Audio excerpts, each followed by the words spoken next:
प्यारे बच्चों नमस्कार। मैं आदित्य फिजिक्स आपका स्वागत करता हूँ लर्नो के द ऑनलाइन प्लेटफॉर्म पर। और इस प्लेटफॉर्म के माध्यम से बेटा, इस प्लेटफॉर्म के जरिए हम आपको क्लास 10th की फिजिक्स क्लासेस अवेलेबल करा रहे हैं, उपलब्ध करा रहे हैं। आशा करता है कि आप इन क्लासों को बहुत अच्छे से प्रिपेयर कर रहे होंगे, अपनी 10वीं की जो परीक्षा है उसको अच्छे से अच्छे करने का प्रयास करेंगे। आज की जो हमारी श्रृंखला है वो बहुविकल्पी प्रश्नों की श्रृंखला है, क्योंकि क्लास 10th की फिजिक्स का जो पेपर होता है आपका, उसमें कम से कम 7 नंबर्स के क्वेश्चन ऐसे आते हैं जो विकल्पी होते हैं। तो उन विकल्पी प्रश्नों में हम सबसे विकल्पी प्रश्नों पहले स्टार्ट करेंगे इलेक्ट्रिसिटी के विकल्पी प्रश्नों को, यानी ऑप्शनल क्वेश्चन हम लोग पढ़ेंगे वैद्युतिकी के। इसके बाद हमारी जो आने वाली कक्षाएं होंगी उनमें भी हम विकल्पी प्रश्नों के बारे में अध्ययन करेंगे। इस क्लास को केवल आपको देखना है, आप कहीं पर बैठे हो, किसी भी जगह पर बैठे, मोबाइल ऑन करके केवल केवल आपको देखना है। बात आपको पूरी समझ में आएगी। आप एक काम करिए कि आपको ये क्लास पूरी सीन करनी, आधा अधूरी क्लास मत देखा करिए। जो भी कोई क्लास आपके अगर बोर्ड के एग्जाम देने और उस क्लास में अध्ययन कर रहे हैं, उस क्लास में स्टडी कर रहे हैं, तो उसमें आप पूरी क्लास को समय दिया करिए, क्योंकि उस दुनिया में सबसे इंपॉर्टेंट वो क्लास आपके लिए, बाकी सारी चीज़ें तो साइड में बाद में होती रहेंगी। क्लास इंपॉर्टेंट है, जो सबसे इंपॉर्टेंट चीज़ है वो किसी भी टीचर की क्या होती है, क्लास इंपॉर्टेंट होती है आपके लिए। तो प्यारे बच्चे, हम लोग अपनी यात्रा को स्टार्ट करते हैं। प्यारे गुड़िया गुड्डा सभी लोग अच्छे से फ़ोन को हॉरिजॉन्टल मोड पर रखिए, कान को सॉरी एयरफोन को अपने कान पर लगाइए और पूरी दुनिया को भूल करके केवल और केवल अपना फोकस अपनी क्लास पर करिए।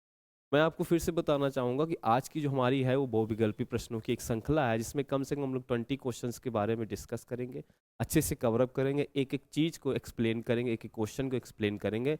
और ये जो क्लास, प्यारे भाई, प्यारे गुड़िया, प्यारे गुड्डा, ये हमें क्लास 10th के लिए नहीं आपको पढ़ा रहे हैं, आपके फ्यूचर के लिए भी क्लास है, क्योंकि इलेक्ट्रिसिटी के बहुत सारे ऐसे विकल्पी क्वेश्चन होते हैं जो आपके कॉम्पिटिटिव एग्जाम में भी पूछे जाते हैं। पूरा फोकस करिएगा क्लास में। जैसे कि आपने पीछे मेरे देख रखा है कि वैद्युतिकी फिजिक्स बहुविकल्पी प्रश्न श्रृंखला हम लोग स्टार्ट करने जा रहे हैं, और इस श्रृंखला के माध्यम से आपको हर चैप्टर के जितने ज़्यादा से ज़्यादा इंपॉर्टेंट से इंपॉर्टेंट क्वेश्चन बन सकते हैं, उन सारे क्वेश्चंस को हम एक कलेक्शन आपको प्रोवाइड कराएंगे अपने लर्नू के ऑनलाइन प्लेटफॉर्म की तरफ से। क्लियर है प्यारे बच्चे? तो स्टार्ट किया जाए आज की क्लास। रेडी होइए, बिल्कुल माता का नाम लीजिए, चलिए स्टार्ट कीजिए। देखिए, हमारा पहला जो क्वेश्चन है वो प्यारे बच्चे क्या है कि एक इलेक्ट्रॉन पर आवेश होता है। मैंने आपको बता रखा है या नहीं बताया तो समझ लीजिए कि पूरी फिजिक्स में ऐसे 3 पार्टिकल हैं जो फंडामेंटल पार्टिकल के नाम से जाने जाते हैं। उन पार्टिकल्स के नाम जो होते हैं इलेक्ट्रॉन, प्रोटॉन और क्या होता है प्यारे बच्चे, न्यूट्रॉन होता है। इन 3 पार्टिकल के बारे में हमें अच्छे से अच्छे, उनका मास क्या होता है, यानी उनका द्रव्यमान क्या होता है, उन पर आवेश कितना होता है, उन पर चार्ज कितना होता है, ये सारी चीज़ें हमें अच्छे से पता होनी चाहिए। जब तक कि प्यारे भाई ये चीज़ें नहीं पता होंगी तब तक आप कोई भी क्वेश्चन सॉल्व नहीं कर सकते। ये तो बेसिक चीज़ें हैं जो हर विद्यार्थी को, हर स्टूडेंट को पता होनी चाहिए, अगर वो किसी भी चीज़ की तैयारी करेगा आगे चल के, तो बहुत इंपॉर्टेंट है। अगर ये आपको ज्ञान नहीं है तो प्रॉब्लम क्रिएट आपके लिए हो सकती है। चलिए खैर, जो भी है हम आपको ये सारा ज्ञान देंगे, सारी बातें आपको बताएंगे, जितने भी क्वेश्चन हो सकेंगे मैक्सिमम से मैक्सिमम क्वेश्चन आपको आपको करवाएंगे। चलिए स्टार्ट किया जाए। तो देखिए, पहला क्वेश्चन दिया गया है कि एक इलेक्ट्रॉन पर आवेश होता है। प्यारे बच्चे, बहुत ध्यान समझिएगा, हर एक क्वेश्चन को हम लोग बहुत अच्छे से कवर अप करेंगे कि एक इलेक्ट्रॉन पर आवेश कितना होता है, इस चीज़ को आपको हम बता रहे हैं। पेन सेलेक्ट कर लेते हैं प्यारे भाई, फिर हम लोग आगे बात को अपनी बढ़ाते हैं। देखिए देखिए, तो प्यारे बच्चे कह रहा है कि एक इलेक्ट्रॉन पर आवेश होता है। हमारे सामने पहला क्वेश्चन दिया गया है, माइनस का 1.6 इंटू 10⁻19 कूलाम, माइनस का 1.6 इंटू 10⁻−19 कूलाम, प्लस का 1.6 इंटू 10⁻+19 कूलाम, और प्लस का 1.6 इंटू 10⁻−19 कूलाम। तो हमारे सामने प्यारे बच्चे ये 4 ऑप्शन दिए गए। इन चारों ऑप्शनों में हमें सेलेक्ट करना है जो हमारा सही ऑप्शन होगा, और उस सेलेक्ट ऑप्शन को हम लोग ओएमआर सीट पर अपने गोल करेंगे। क्योंकि आपको लोगों को पता नहीं होगा, जब आप क्लास 10th के एग्जाम देंगे तो आपको एक ओएमआर सीट दी जाएगी, जिसमें 20 क्वेश्चन आपके ऑप्शनल पूछे जाते हैं। ऑप्शनल क्वेश्चन पूछे जाएंगे, आपको एक ओएमआर सीट दी जाएगी, इसमें 20 क्वेश्चन में आपको क्या करना है, ब्लैक पेन से या फिर ब्लू पेन से आपको गोला भरना होता है। तो उन्हीं प्रश्नों को हम लोग प्रिपेयर कर रहे हैं। तो पहला प्रश्न मैंने क्या बताया कि एक इलेक्ट्रॉन पर आवेश होता है। पहला ऑप्शन माइनस का 1.6 इंटू 10⁻9 प्लस का 19 कूलाम। दूसरा माइनस का 1.6 इंटू 10⁻−19 कूलाम। तीसरा ऑप्शन जो है प्लस का 1.6 इंटू 10⁻+19 कूलाम। और चौथा ऑप्शन हमारे पास प्यारे बच्चे क्या है, 1.6 इंटू 10⁻−19 कूलाम। पढ़ा होगा आपने, अगर नहीं पढ़ा है तो हम आपको थोड़ा सा बताना चाहेंगे कि आप ध्यान से समझिएगा। मैं आपको पूरी बातें आज बता देता हूँ। सबसे पहले आप हम लोग देखेंगे मूल कण। प्यारे बच्चे ध्यान समझिएगा, मूल कण।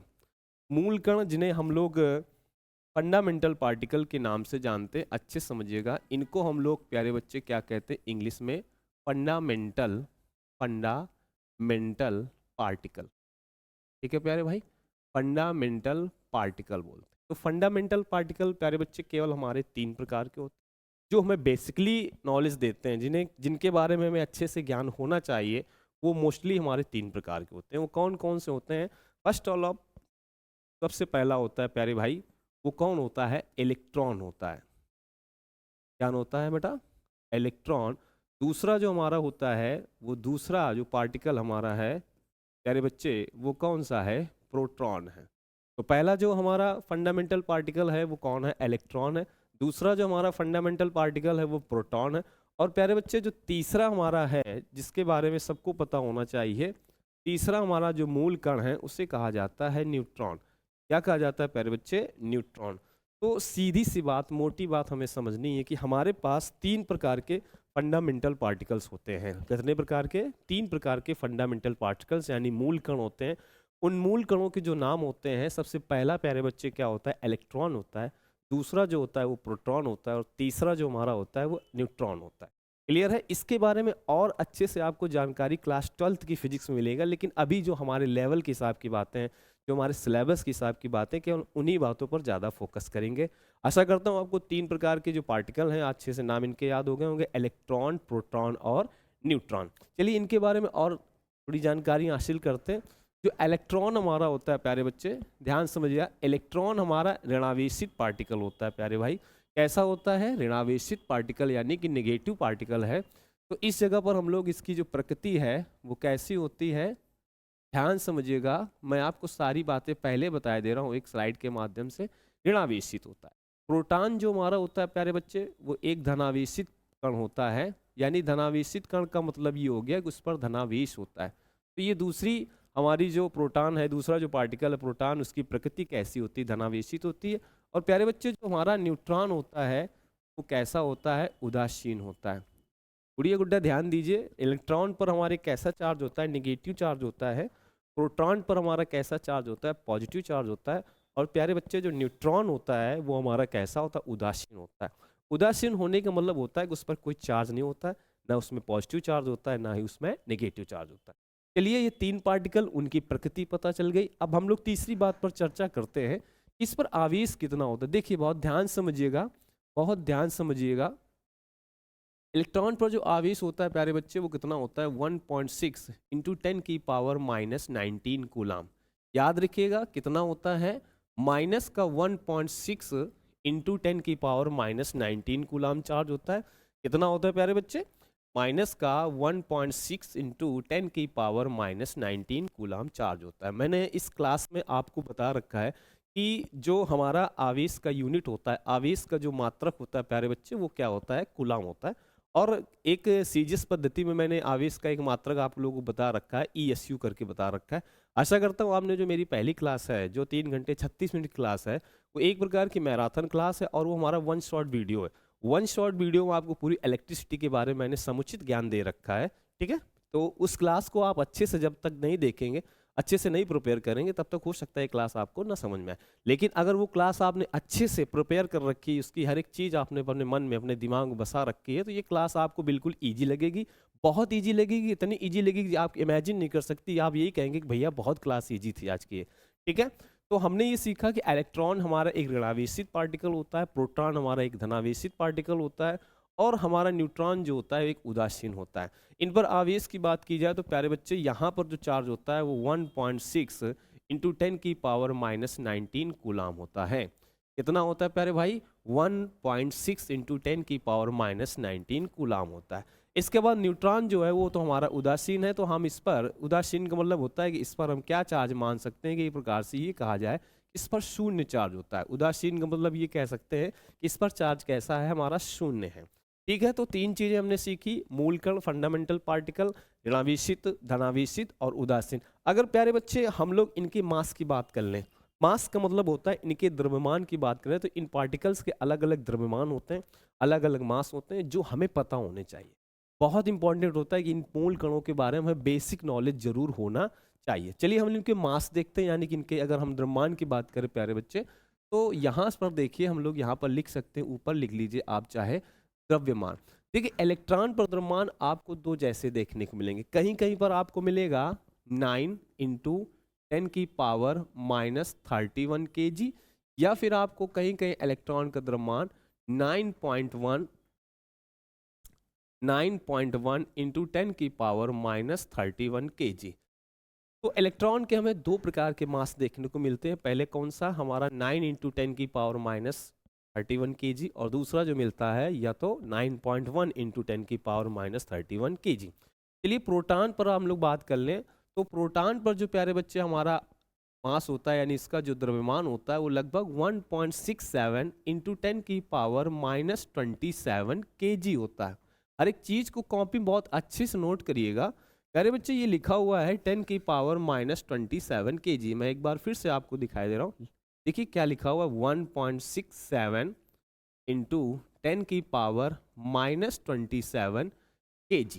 क्लियर है। तो हम ये कह सकते हैं कि जो हमारा प्रोटॉन पर चार्ज होता है वो, सॉरी, प्रोटॉन का जो मास होता है यानी प्रोटॉन का जो द्रव्यमान होता है वो कितना होता है, 1.6 × 10⁻27 kg। देखिए प्रोटॉन के द्रव्यमान से मिलता हुआ लगभग न्यूट्रॉन का मास होता है 1.6 × 10⁻19 सॉरी 19 नहीं बेटा 27 होता है। कितना होता है देखिए फिर से लिख देते हैं आपको, 1.67 × 10⁻27 kg। यानी न्यूट्रॉन और प्रोटॉन, न्यूट्रॉन 27 लिखा हुआ है, ये माइनस का 27 kg। यानी कि हम ये कह सकते हैं न्यूट्रॉन और प्रोटॉन का जो मास होता है वो अप्रॉक्सीमेटली एक दूसरे के इक्वल होते हैं, लगभग लगभग एक दूसरे के कैसे होते हैं, समान होते हैं। तो ये छोटी सी जानकारी हम लोगों ने मूल कणों के बारे में सीखी। मूल कण क्या होते हैं, फंडामेंटल पार्टिकल। प्यारे बच्चे क्या होते हैं, फंडामेंटल पार्टिकल होते हैं। और फंडामेंटल पार्टिकल में हमने ये चीज़ सीखी है कि 3 प्रकार के फंडामेंटल पार्टिकल होते हैं। एक हमारा इलेक्ट्रॉन, प्रोटॉन और न्यूट्रॉन।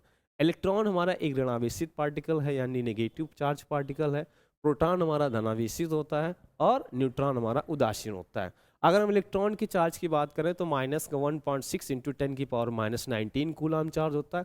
प्रोटॉन की बात करें तो प्लस का 1.6 × 10⁻19 कूलाम चार्ज होता है। और अगर न्यूट्रॉन की प्यारे बच्चे, प्यारी गुड़िया, प्यारे गुड्डा अगर हम बात करें तो उदासीन होता है, यानी हम उस पर एक प्रकार से चार्ज को क्या मान सकते हैं, शून्य मान सकते हैं। दूसरी जो हमारी बात सामने निकल के आती है उनके द्रव्यमान में, कि जो हमारा इलेक्ट्रॉन का द्रव्यमान होता है वो कहीं कहीं आपको देखने मिलेगा 9 × 10⁻31 kg, कहीं कहीं पर प्यारे बच्चे आपको मिलेगा 9.1 × 10⁻31 kg। या फिर हम लोग अगर प्रोटॉन के मास की बात करें तो लगभग 1.6 × 10⁻27 kg होता है। सेम बिल्कुल इसी तरीके से इतना मास हमारा प्रोटॉन का है, इतना ही प्रोटॉन के द्रव्यमान जो होता है वही हमारा न्यूट्रॉन का होता है प्यारे बच्चे। वो कितना होता है, 1.6 × 10⁻27 kg। तो ये हमारी मूल कणों के बारे में हल्की सी जानकारी है जो आपको पता होनी चाहिए। इसे आशा करता हूँ आपको ये जो स्लाइड है ये आपको बात अच्छे से समझ में आई होगी। अब हम यात्रा को क्या करते हैं, आगे बढ़ाते हैं। चलिए यात्रा को आगे बढ़ाने पर हम लोग आगे देखते हैं। अब हम लोग प्रश्न को अच्छे से कर सकते हैं कि एक इलेक्ट्रॉन पर आवेश होता है माइनस का 1.6 × 10⁻+19। नहीं, ये प्लस का 19 तो हमने पढ़ा ही नहीं, इसका मतलब ये तो हमारा रॉन्ग है प्यारे बच्चे। हमारा ये क्या है, रॉन्ग है, क्योंकि हमें अच्छे से जानकारी है कि जो हमारा माइनस में होता ही नहीं है, तो ये ऑप्शन हमारा गलत है। माइनस का 1.6 × 10⁻19 अभी ताज़ा हम लोग पढ़ के आए, माइनस का 1.6 × 10⁻19 कूलाम चार्ज, यानी यही हमारा ऑप्शन कैसा है, सही है। देखिए यहाँ पर प्लस का लगा हुआ तो इसका मतलब ये भी ऑप्शन हमारा गलत है। यहाँ पर प्लस का लगा हुआ है लेकिन यहाँ -19, लेकिन हमारा पता है कि इलेक्ट्रॉन जो हमारा होता है कि नेगेटिव पार्टिकल होता है, इसलिए चार्ज हमारा कैसा होगा, नेगेटिव होगा। यानी ये भी क्वेश्चन हमारा, ये भी आंसर हमारा प्यारे बच्चे कैसा है, गलत है। यानी 4 ऑप्शनों में देखा जाए तो सबसे जो हमारा दूसरा ऑप्शन था वो बिल्कुल राइट था। क्या था, माइनस का 1.6 × 10⁻19 कूलाम चार्ज। याद रखिएगा कि एक इलेक्ट्रॉन पर आवेश कितना होता है प्यारे बच्चे, एक इलेक्ट्रॉन पर चार्ज माइनस का 1.6 × 10⁻19 कूलाम चार्ज होता है। कितना चार्ज होता है, 10⁻19 कूलाम चार्ज होता है। पहला प्रश्न समझ में आया होगा सभी बच्चों को। मैंने क्या बताया पहले प्रश्न में आप लोगों को कि इलेक्ट्रॉन पर चार्ज कितना होता है, माइनस का 1.6 × 10⁻19 कूलाम चार्ज। चलिए अगला क्वेश्चन देखते हैं, अगली यात्रा अपनी बढ़ाई जाए। अगला क्वेश्चन जैसे देखते हैं तो अगले क्वेश्चन में क्या निकल के आता है। देखिए दूसरा क्वेश्चन आपको मैं बता दे रहा हूँ, दूसरा क्वेश्चन क्या आता है, विद्युत धारा प्यारे बच्चे, अगर मैंने आपको मेरी क्लास आपने देखी उसमें बताया था विद्युत धारा का मापन करते हैं, यानी हम लोग जो करंट है उसका मेजर्ड किस इंस्ट्रूमेंट से करते हैं या किस डिवाइस से करते हैं। पहला जो हमारा ऑप्शन दिया गया है वो विद्युत धारा जनित्र, नहीं विद्युत धारा जनित्र हमारा ये रॉन्ग आंसर है।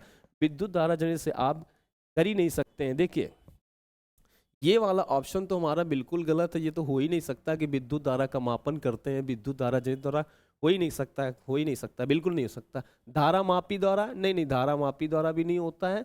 किसके द्वारा नहीं जाता है? ये जो हमारा तीसरा ऑप्शन दिएगा एमीटर के द्वारा। किसके द्वारा? एमीटर के द्वारा। तो विद्युत धारा का मापन करते हैं प्यारे बच्चे हम लोग एमीटर के द्वारा, विद्युत मोटर के द्वारा नहीं।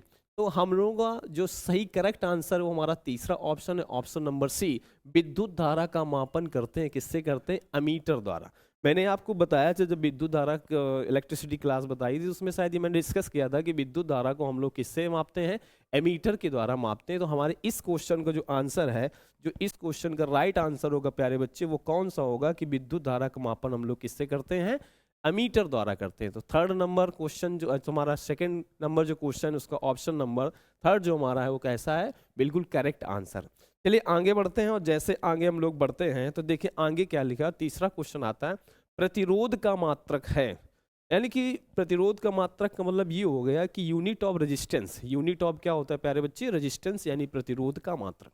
प्रतिरोध के मात्रक आपके सामने चार ऑप्शन दिए गए हैं। पहला ऑप्शन प्यारे बच्चे क्या दिया गया? पहला ऑप्शन प्यारे बच्चे क्या है? ध्यान समझिएगा, पहला ऑप्शन क्या दिया हुआ है? पहला ऑप्शन दिया गया है कि एम्पियर। नहीं एम्पियर तो प्यारे बच्चे विद्युत धारा का मात्रक होता है ना।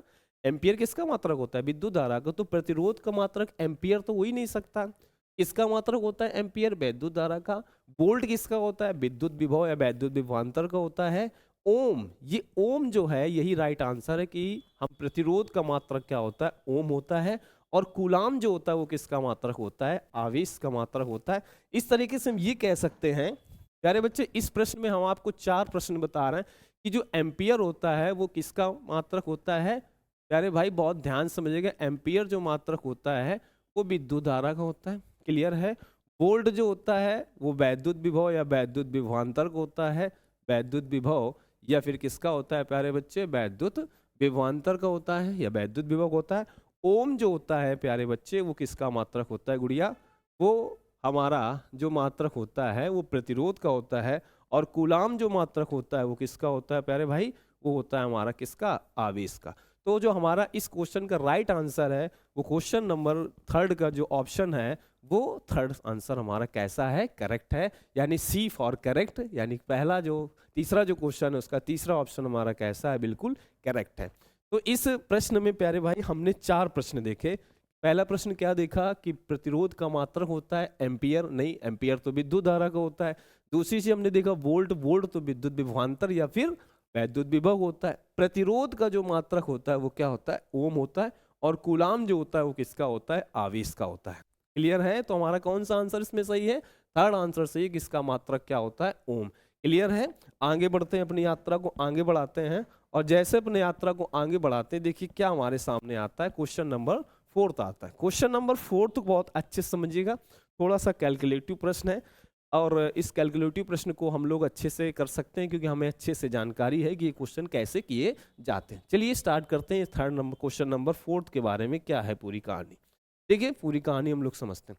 प्रश्न को बहुत अच्छे से पढ़ा करिए। मैं आप सबसे कहता हूं कि जब भी आपके सामने कोई भी न्यूमेरिकल आया करे, कोई भी प्रश्न आया करे, तो आप केवल एक चीज पर फोकस किया कि क्या दिया गया और क्या हमसे पूछा गया। प्रश्न को आप 2-3 बार बहुत अच्छे से पढ़ेंगे तो आपको आंसर उसी में छिपा बैठा हुआ है। ध्यान देखिए क्या कह रहा है कि प्रत्येक 4 ओम प्रतिरोध वाले चालक तारों को समांतर क्रम में जोड़ने पर तुल्य प्रतिरोध होगा। ऑप्शन नंबर 1 ओम, बी ऑप्शन 4 ओम, सी ऑप्शन 8 ओम और डी ऑप्शन 16 ओम। कैसे करना है रटना नहीं, हर एक प्रश्न को हम क्या करेंगे समझेंगे। देखिए कैसे करेंगे बहुत ध्यान समझिएगा, ठीक है। देखिए कह रहा है प्रत्येक 4 ओम प्रतिरोध वाले 4 चालक तारों को समांतर क्रम में तुल्य प्रतिरोध कितना होगा। तो हमें ये पता, देखो हम लोग ये पता है, बताया था क्लास में आपको कि प्रतिरोधों का संयोजन प्यारे बच्चे, प्रतिरोधों का संयोजन, प्रतिरोधों का संयोजन यानी कॉम्बिनेशन ऑफ रेजिस्टेंस 2 टाइप से मैंने बताया था। आपको याद होगा एक हमारा किस क्रम में था, श्रेणी क्रम में। प्यारे बच्चे एक किस में था, श्रेणी क्रम में। और प्यारे गुड़िया दूसरा जो हमारा था वो कौन सा था, समांतर क्रम में, यानी कि इन पैरेलल। ये हमने आपको बताया था इन सीरीज, क्या बताया था, इन सीरीज। और प्यारे बच्चे इसको हमने किस में बताया था, इन पैरेलल। बहुत अच्छा प्रश्न है, इन पैरेलल। अब प्रश्न पर फोकस करिए। कह रहे प्रत्येक 4 ओम प्रतिरोध वाले चालक तारों को समांतर क्रम में जोड़ने पर, हमें श्रेणी क्रम का फॉर्मूला याद होना चाहिए। श्रेणी क्रम का फॉर्मूला क्या बताया गया था, R equal to R1 plus का R2 प्लस का R3 प्लस का R4, या जितने भी लगे होंगे उतने ऐड कर लेंगे। हमारा जो समांतर क्रम का फॉर्मूला था प्यारे गुड़िया गुड्डा, वो कितना था, 1/R1 plus 1/R2 plus 1/R3 और प्लस 1 कितना था प्यारे भाई, R4 था। इसमें इन लोगों ने हमसे कहा है कि किस क्रम में जोड़ा गया है, समांतर क्रम में। और जैसे इन्होंने हमसे कहा है कि समांतर क्रम में जोड़ा जाएगा, तो इसका मतलब हमारे लिए ये फार्मूला ज़्यादा क्या, यही फार्मूला हमारा लगेगा। चलिए स्टार्ट किया जाए, और हम लोग स्टार्ट करते हैं, इनको जोड़ते हैं समांतर क्रम में। तो देखो समांतर क्रम में कैसे ऐड करेंगे, इसका मतलब 1/R इक्वल टू 4 प्रतिरोध हैं, तो 1/4 प्लस 1/4 प्लस 1/4 प्लस 1/4। तो जो फाइनल हमारा रिजल्टेंट है, जो हमारा परिणामी है, इनके तो एलसीएम कितना हो जाएगा, 4 हो जाएगा। और हमें पता है कि जब हमारा हर समान होता है तो अंश अपने आप बिल्कुल डायरेक्ट जुड़ जाते हैं, यानी 1 1 1 1 1, यानी ये कितना हो जाएगा, नहीं ये ज़्यादा हम लोग शायद ऐड कर लिया, 4 हैं तो हम लोगों ने 5 कर लिए, ठीक है। चलिए कोई बात नहीं, 4 हो जाएगा, तो 3 ही थे, 4 हो गया, 1 + 4 हो गया, क्लियर। तो 4 हो गया, तो 1 + 1 + 1 कितना हो जाएगा, 1 + 1 + 1, यानी 1 2 3 4। प्यारे बच्चे कितना आ जाएगा, 4/4। तो 1/R इक्वल टू हमारे सामने आ गया 4/4, यानी कि R इक्वल आ जाएगा 4/4, यानी 4/4 का मतलब हो गया 1, यानी कि 1 ओम। क्या हमारे पास एक ऑप्शन में है कोई, देखिए, हाँ, तो प्रत्येक 4 ओम प्रतिरोध वाले 4 चालक तारों को समांतर क्रम में जोड़ने पर तुल्य प्रतिरोध कितना होगा, पहला 1 ओम, बिल्कुल राइट आंसर है। पहला ऑप्शन हमारा बिल्कुल राइट आंसर है कि प्रत्येक 4 ओम प्रतिरोधों को 4 चालक तारों को अगर समांतर क्रम में जोड़ा जाए तो उनका रिजल्टेंट होगा, जो उनका तुल्य प्रतिरोधों का प्यारे बच्चे, वो कितना होगा, 1 ओम होगा। क्लियर हुआ क्वेश्चन, अच्छे से क्लियर हुआ आपको।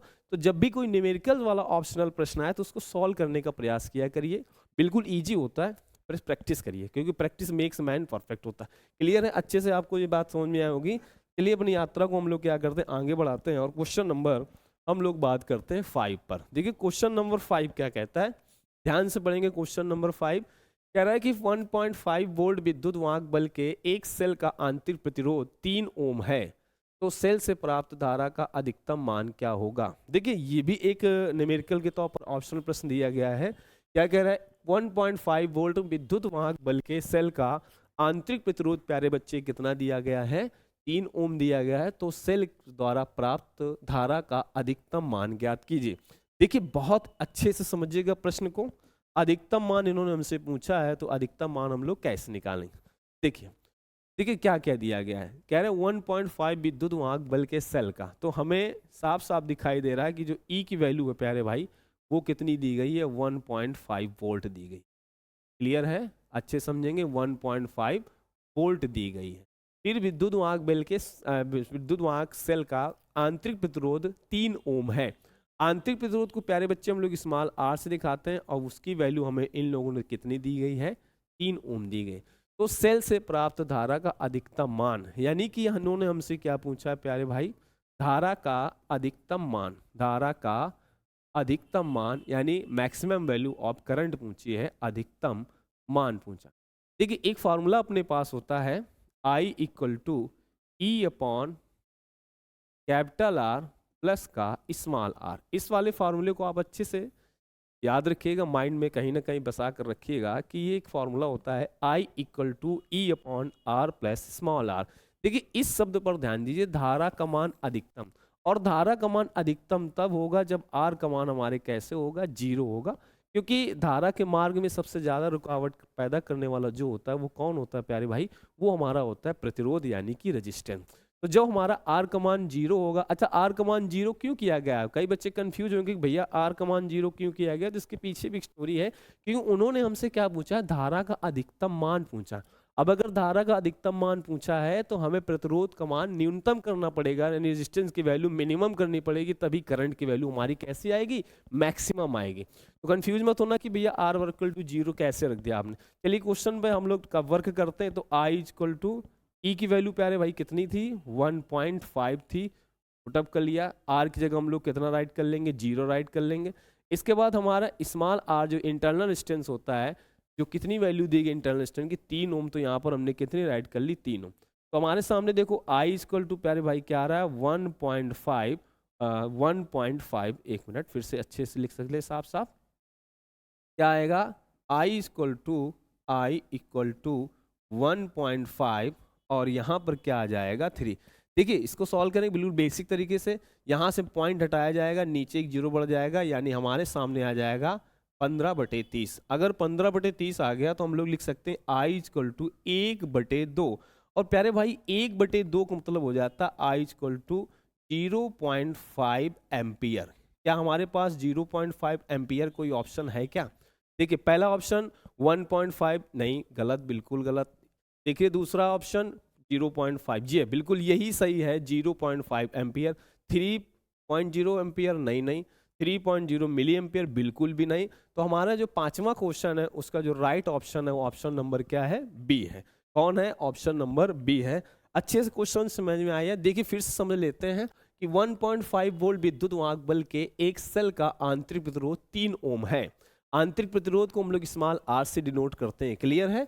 तो सेल से प्राप्त धारा का अधिकतम मान क्या होगा, सेल से प्राप्त धारा का अधिकतम मान क्या होगा। तो हमने सबसे पहले क्या किया, जो क्वेश्चन में दिया है उसको पहले अपनी कॉपी में नोट करते हैं और देखते हैं क्वेश्चन को सॉल्व करते हैं। तो ई की वैल्यू 1.5 वोल्ट दी गई, इंटरनल रेजिस्टेंस यानी आंतरिक प्रतिरोध स्मॉल आर की वैल्यू 3 ओम दी गई, और धारा का अधिकतम मान उनसे हमने पूछा गया है, उन लोगों ने हमसे पुटअप किया क्वेश्चन की धारा का आप मैक्सिमम वैल्यू बताइए। तो धारा की मैक्सिमम वैल्यू निकालने के लिए हमने क्वेश्चन में अप्लाई किया formula I equal to E upon capital R plus का स्मॉल आर। अगर धारा का मान, प्यारे बच्चे मैं बार बार रिपीट कर रहा हूँ, अगर धारा का मान न्यूनतम रखना, धारा का मान अगर अधिकतम रखना है तो प्रतिरोध का मान न्यूनतम रखना पड़ेगा। इसलिए आर की वैल्यू हमने कितनी मान के चली कि 0 है। तो आई इक्वल टू ई की वैल्यू 1.5, 0 प्लस 1.5, तो हमारा ई की वैल्यू हो गई कैपिटल आर 0 हो गया, स्मॉल आर 3 हो गया। जब इसको सही से लिखा तो आई इक्वल टू अपने पास 1.5 अपॉन में 3, जैसे यहाँ से पॉइंट हटा 1 अपन 0 नीचे ले आए तो 15/30 हो गया, और 15/30 का मतलब क्या होता है 1/2। तो आई इक्वल टू 0.5 जो कि हमारे ऑप्शन नंबर बी में था। क्लियर है क्वेश्चन, अच्छे से क्लियर हुआ ये क्वेश्चन आपको, क्लियर है सबको प्यारे भाई। देखो आगे बढ़ते हैं, अपनी यात्रा को हम लोग क्या करते हैं, आगे बढ़ाते हैं। चलिए जब जैसे यात्रा को हम लोग आगे बढ़ाते हैं तो हमारे सामने आ जाता है क्वेश्चन नंबर 6। बहुत ही इंपॉर्टेंट क्वेश्चन नंबर 6 को बहुत अच्छे समझिएगा। देखिए क्या है क्वेश्चन नंबर 6, इस पर बात करेंगे। कह रहे विद्युत धारा का एसआई मात्रक होता है। प्यारे बच्चे क्या होता है, विद्युत धारा का एसआई मात्रक होता है। ऑप्शन आपके सामने कितने दिए गए हैं, 4 ऑप्शन दिए गए हैं कि विद्युत धारा का एसआई मान क्या होता है। पहला ऑप्शन है विद्युत धारा का एसआई मात्रक है कूलाम। क्या है, कूलाम नहीं, कूलाम तो हमारा आवेश का मात्रक होता है। अभी हमने आपको पढ़ाया था कि कूलाम किसका मात्रक होता है, आवेश का मात्रक होता है। जूल या तो ऊर्जा का यूनिट होता है या फिर किसी भी पॉइंट पर दिए गए कार्य की होती है। तो ये जूल वाला ऑप्शन भी हमारा गलत है। विद्युत धारा का एसआई मात्रक एम्पियर, बिल्कुल सही है। विद्युत धारा का जो एसआई मात्रक होता है प्यारे बच्चे वो कितना होता है, एम्पियर होता है। और जो कैलोरी मात्रक होता है वो हमारा कैलोरी किसका मात्रक होता है, उसका ऊष्मा का मात्रक होता है। क्लियर है, कितना मात्रक होता है, ऊष्मा का मात्रक कौन होता है, कैलोरी। देखिए बहुत इंपॉर्टेंट है, 2014, 15 और 20 में आया। इसका मतलब ये अच्छा प्रश्न है, बेहतरीन प्रश्न है, शानदार प्रश्न है। इस शानदार प्रश्न पर आप फोकस करिएगा कि विद्युत धारा का एसआई मात्रक होता है पहला कूलाम होता है, नहीं कूलाम नहीं होता है। दूसरा बी जूल, नहीं जूल भी नहीं होता है। हाँ, हमें ये दिखाई दे रहा है विद्युत धारा का जो एसआई मात्रक होता है वो कौन होता है प्यारे बच्चे? एम्पियर होता है। क्लियर है? विद्युत धारा का जो एसआई मात्रक होता है हमारा कौन सा होता है? एम्पियर होता है। क्योंकि फोर्थ क्वेश्चन में, फोर्थ जो हमारा ऑप्शन दिया गया है कैलोरी दिया गया है, और कैलोरी प्यारे बच्चे जो हमारी यूनिट होती है वो किसकी होती है? हीट की होती है, यानी कि ऊष्मा की होती है। चलिए यात्रा को आगे बढ़ाए, क्वेश्चन नंबर 7 पर बात की जाए। क्वेश्चन नंबर 7 हमारे सामने क्या दिया गया है, देखिए ध्यान से। देखिए क्वेश्चन नंबर 7 पर पढ़ते हैं। क्वेश्चन नंबर 7 क्या कहता है? एक प्रोटॉन पर विद्युत आवेश की मात्रा होती है 2013 और 2018, यानी ये 2 वर्षों में प्रश्न हमारा लगातार पूछा यूपी बोर्ड क्लास 10th की फिजिक्स में, कि एक प्रोटॉन पर विद्युत आवेश की मात्रा होती है 2013 और 2018।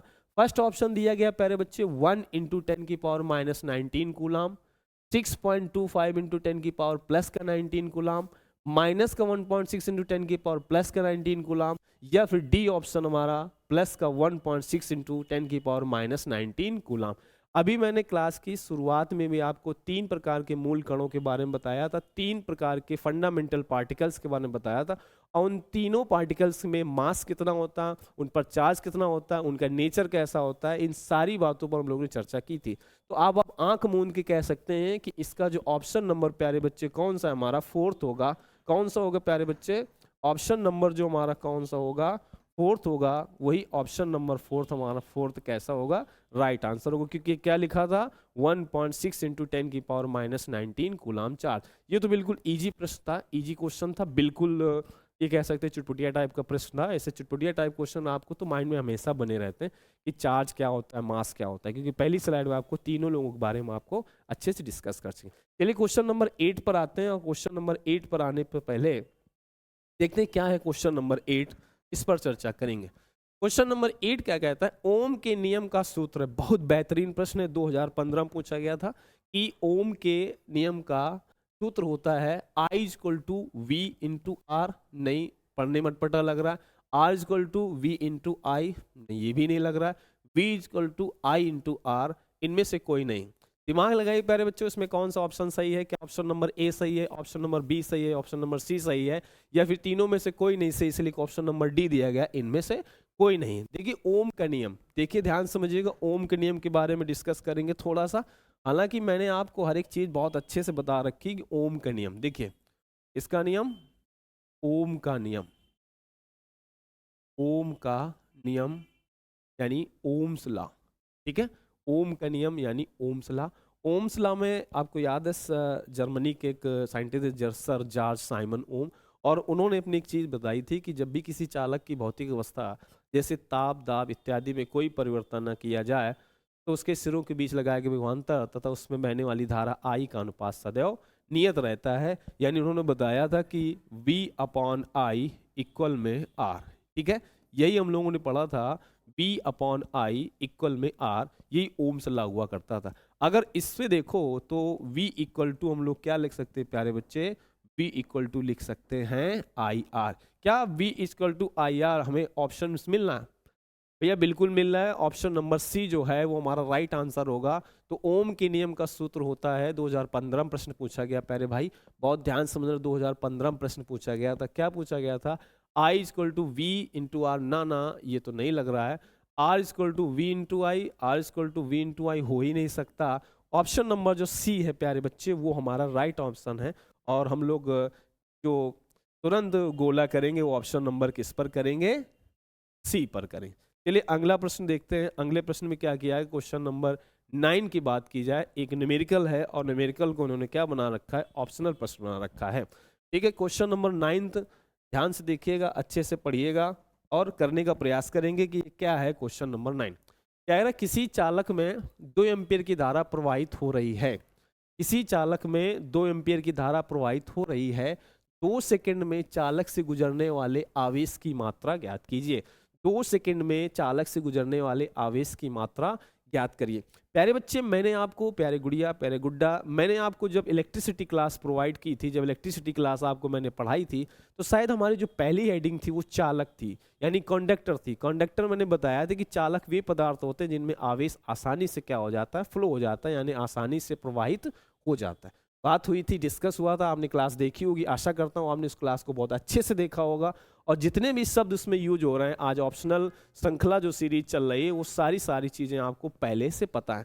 जैसे इन्होंने कहा है किसी चालक में 2 एम्पियर की धारा प्रवाहित हो रही है, 2 सेकंड में चालक से गुजरने वाले आवेश की मात्रा ज्ञात कीजिए। कुछ नहीं करना प्यारे भाई, ध्यान से समझना। इन्होंने हमको क्या क्या दिया पहले ये नोट किया करिए। मैंने कई बार कहा है आप लोगों से, क्या कहा है कि जब भी आपके सामने, मैं अपना अनुभव बता रहा हूं, जब भी आपके सामने कोई भी न्यूमेरिकल आए, कोई भी आपके सामने आंकिक प्रश्न आए, तो प्रश्न को कम से कम 2-3 बार बहुत सुकून से, बहुत शांति से पढ़ा करिए। प्रश्न को क्या करना है, 2-3 बार बहुत सुकून से, बहुत शांति के साथ पढ़ना है। और माइंड में ये चीज़ रन करानी कि इन्होंने हमको दिया क्या है और इन्होंने हमसे पूछा क्या है। जब आप 2-3 बार उस प्रश्न को पढ़ेंगे तो उसी में आंसर आपका छिपा होता है। That is all. क्लियर है? तो उसी में क्या होता है, आंसर हमारा क्या होता है, छुपा होता है। देखिए, किसी चालक में 2 एम्पीयर की धारा प्रवाहित हो रही है, 2 सेकंड में चालक से गुजरने वाले आवेश की मात्रा। ऑप्शन नंबर ए है 8 कूलाम, ऑप्शन नंबर बी है 6 कूलाम, ऑप्शन नंबर सी है 1 कूलाम और ऑप्शन नंबर डी है 4 कूलाम। अभी जो भी होगा वो अभी निकल के आ जाएगा, लेकिन हम उसके पहले इस क्वेश्चन को क्या करते हैं, सॉल्व करते हैं। तो किसी चालक में 2 एम्पीयर की धारा प्रवाहित, देखिए क्या क्या दिया, किसी चालक में 2 एम्पीयर की धारा। देखिए एम्पियर किसका मात्रक होता है, धारा का, तो हम लोग यहाँ पर राइट करेंगे आई इक्वल टू, हमारे सामने क्या दिया गया है, 2 एम्पियर प्रवाहित हो रहे 2 सेकेंड में। कितने सेकेंड में प्यारे भाई, 2 सेकेंड, यानी टी इक्वल टू हमें दे दिया गया है 2 सेकेंड। कितना दे दिया गया है, 2 सेकेंड। और पूछा क्या है, आवेश की मात्रा, यानी हम ये कह सकते हैं क्यू की वैल्यू उन्होंने हमसे पूछी। आपको याद है जब मैंने आपको चार्ज पढ़ाया था, आवेश पढ़ाया था, तो आपके सामने एक फार्मूला डिस्कस किया था जिसका नाम था Q equal to I T. याद होगा आप लोग को, कौन सा फार्मूला था, Q इक्वल आई टी। चलिए रखते हैं Q equal to I T से क्या रखते हैं, तो Q हमें निकालना है, यहाँ पर Q रख दिया। I की वैल्यू प्यारे बच्चे कितनी है, I की वैल्यू हमारे सामने 2 दी गई, तो हमने यहाँ पर 2 राइट कर लिया। और T की वैल्यू हमारे सामने कितनी दी गई है, T की वैल्यू हमारे सामने दी गई प्यारे भैया 2 दी गई है। तो बाबू कितना हो जाएगा, Q इक्वल टू 2 इंटू 2, यानी कि कितना हो जाएगा 4 कूलाम।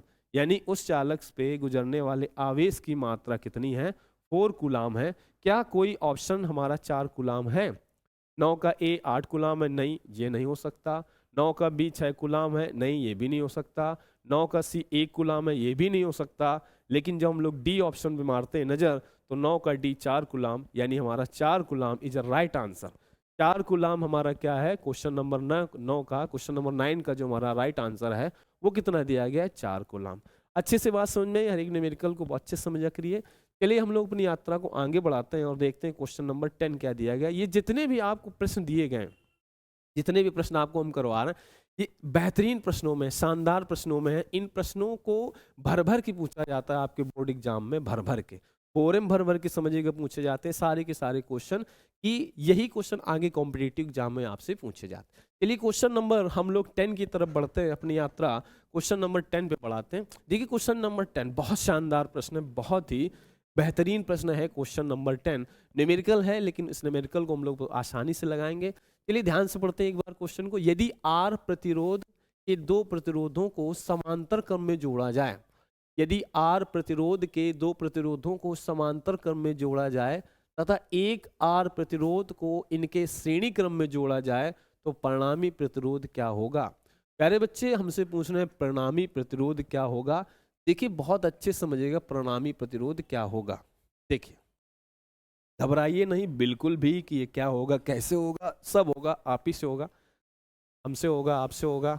कुछ आप चलिए, कुछ हम चलते हैं और अपनी परीक्षा में धुआं धुआं कर देते हैं पूरी फिजिक्स के पेपर को। क्लियर है? चलिए अब थोड़ा इसको डिस्कस कर लेते हैं। कहते हैं यदि आर प्रतिरोध के 2 प्रतिरोधों को समांतर क्रम में जोड़ा जाए। चलिए हम लोग सबसे पहले इनको किस में जोड़ लेते हैं, समांतर क्रम में। समांतर क्रम में इस तरीके से जोड़े जाते हैं 2 प्रतिरोध। ये हमारा कौन सा क्रम होता है प्यारे बच्चे, समांतर क्रम। यहाँ आर्क लगा हुआ है और यहाँ पर आर्क लगा हुआ है। फिर तथा एक प्रतिरोध को इनके श्रेणी क्रम में जोड़ा जाता है। चलिए आगे बढ़ा देते हैं प्यारे भाई, गुड़िया इसको हम लोग किसमें जोड़ रहे हैं, श्रेणी क्रम में। ये हमारा क्या हो गया, श्रेणी क्रम।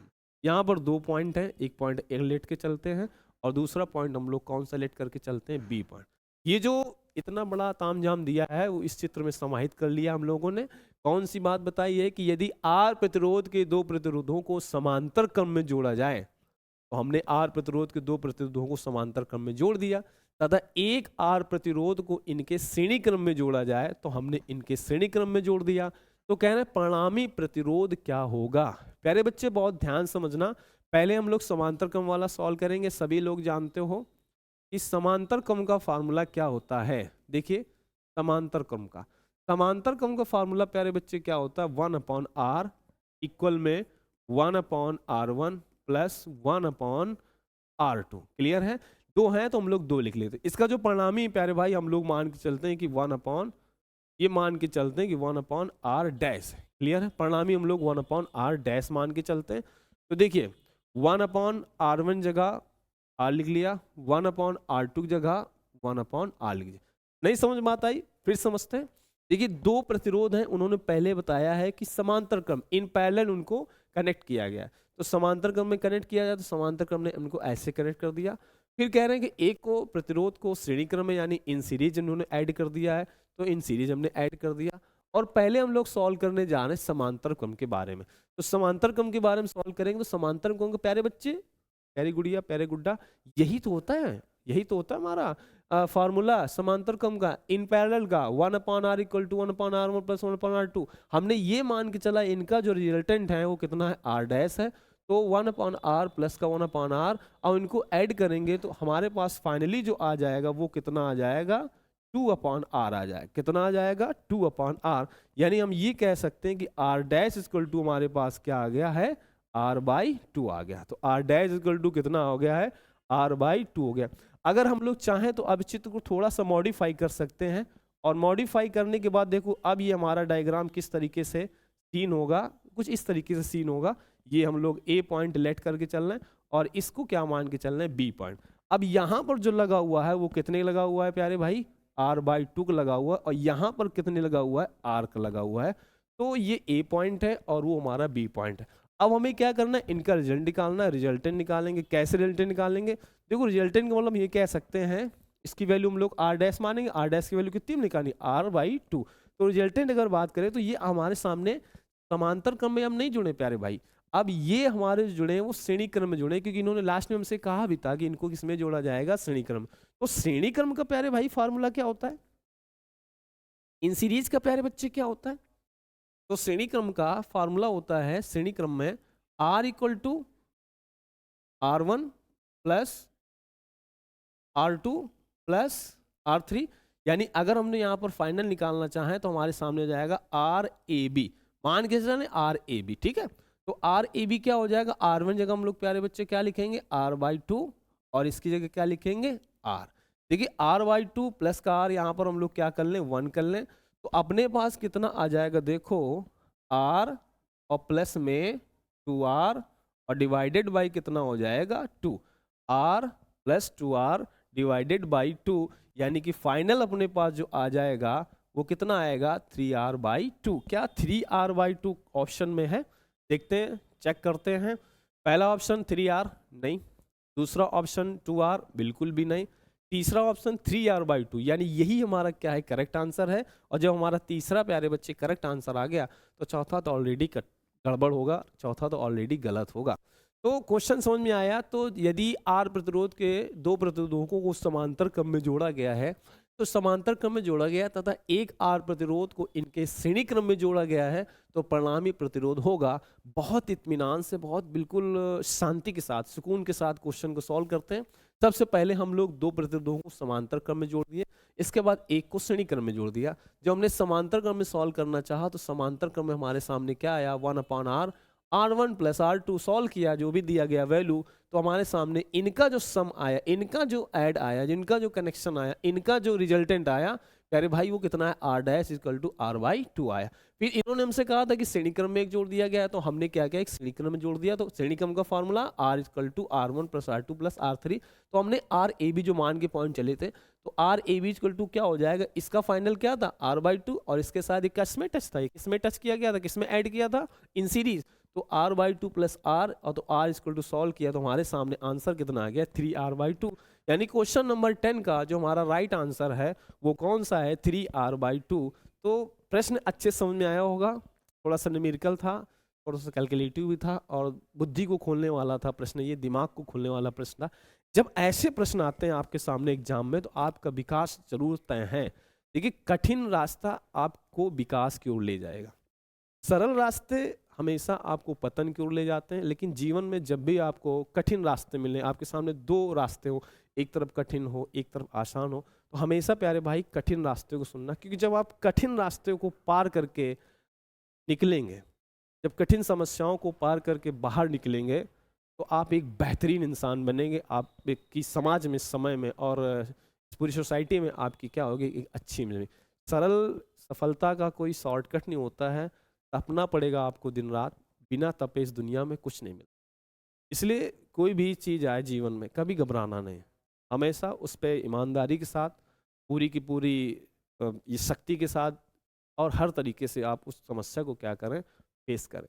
समस्या फेस करेंगे तभी निखरेंगे, और नहीं फेस कर रहे हैं, आप भाग रहे हैं अपनी जिम्मेदारियों से, अपनी जो आपकी रिस्पॉन्सिबिलिटीज़ हैं अगर उनसे आप भाग रहे हैं तो आप फिर निखर नहीं सकते, और हमें निखरना है।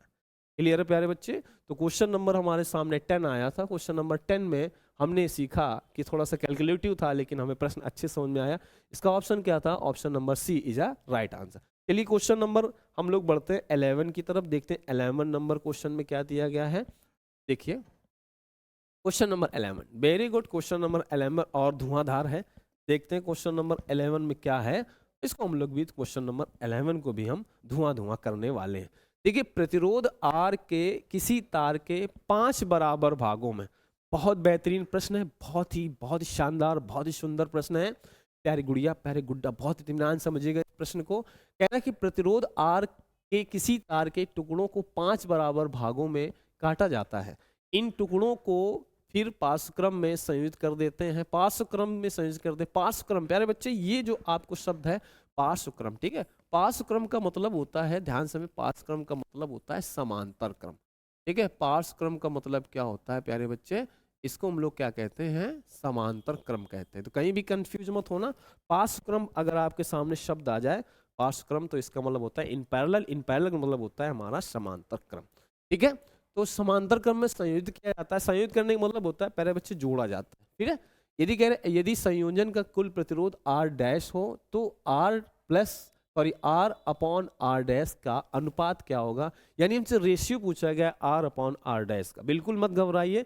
चलिए स्टार्ट करते हैं इस प्रश्न को कैसे सॉल्व किया जाएगा। देखिए घबराइएगा नहीं, बिल्कुल हम आपके साथ हैं। आपका पूरा जो फिजिक्स की जिम्मेदारी है वो आपके बड़े भाई आदित्य फिजिक्स के ऊपर है, और हमारे ऑनलाइन प्लेटफॉर्म जिसका नाम द लर्नू ऑफिशियल है, यूट्यूब चैनल जो हमारा लर्नू ऑफिशियल है, उसको आप सब्सक्राइब करिए और फिजिक्स की टेंशन भूल जाए। हम आपके साथ हैं, मेहनत करिए, हम मेहनत कर रहे हैं, आप मेहनत करिए, 2024 का रिजल्ट आएगा, बेहतरीन रिजल्ट आएगा, इतना हम आपसे वादा करते हैं। क्लियर है? तो घबराइएगा बिल्कुल नहीं। पूरी टीम, पूरी लर्नू टीम आपके साथ है, 2024 में आपके साथ रहेगी, और आगामी आने वाले समय में और बेहतरीन हम लोग करने का प्रयास कर रहे हैं, ठीक है। तो देखिए क्या कह रहा है कि इस क्वेश्चन को सॉल्व करेंगे। कह रहे प्रतिरोध R के किसी तार के 5 टुकड़ों को बराबर भागों में तोड़ा। देखिए हमारे सामने कोई एक ऐसे प्रतिरोध है, बहुत अच्छे समझिएगा, कैपिटल R है, और इन्होंने हमको बताया है कि इन टुकड़ों को पार्श्वक्रम में 5 बराबर भागों में बांटा जाता है। 5 बराबर भागों में काटा जाता है, इसका मतलब हो गया कि इसके हमारे पास 5 पार्ट किए जा रहे हैं। जैसे हमारे घर में अगर एक एप्पल आए और उसको पापा कह दे मम्मी से कि उसको 5 बराबर भागों में क्या करना है, कट करके सभी लोगों को दे देना, तो मम्मी क्या करेंगे, उसको 5 बराबर भागों में काटेंगे, एक के 5 पार्ट करेंगे, यानी 1/5 करेंगी, प्लस 1/5 करेंगी, प्लस 1/5 करेंगी, प्लस 1/5 करेंगी, प्लस 1/5 करेंगी, तब जाकर के एक बनेगा। 5 बराबर भागों में काटने का ये मतलब होता है कि एक कोई चीज है उसके 5 पार्ट किए जाते हैं। जैसे कोई कहते हैं कि हमें आधा हिस्सा मिला है, तो आधा हिस्सा मिलने का प्यारे बच्चे मतलब क्या होता है कि कोई चीज एक है, उसमें आधा हिस्सा मिला, इसका मतलब उस चीज के 1/2 पार्ट किए गए हैं, 1/2 पार्ट किए गए हैं, और उस 1/2 पार्ट में जो एक पार्ट निकल के आया वो आधा पार्ट हमको दिया गया है। प्रश्न में कह रहा है कि एक रेजिस्टेंस है, एक प्रतिरोध है, इसके 5 बराबर भाग किए गए।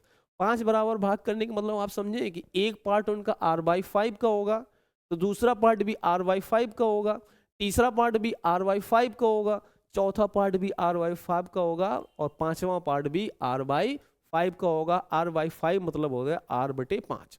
हिंदी में बात करें तो अगर एक प्रतिरोध के 5 बराबर भागों में बांटा गया है, इसका मतलब होगा कि एक पार्ट r/5, दूसरा पार्ट भी r/5, ऐसे तीसरा भी होगा, ऐसे चौथा भी होगा और ऐसे पांचवा भी। और उन 5 बराबर भागों को काटने के बाद बोल रहे हैं प्रश्न में इस समांतर क्रम में जोड़ा गया है। प्यारे बच्चे, अगर समांतर क्रम में जोड़ा गया है तो मैं फिर से रिपीट करता हूं, बहुत अच्छा प्रश्न है, बहुत सुंदर प्रश्न है, बेहतरीन प्रश्नों में इसको गिना जाएगा।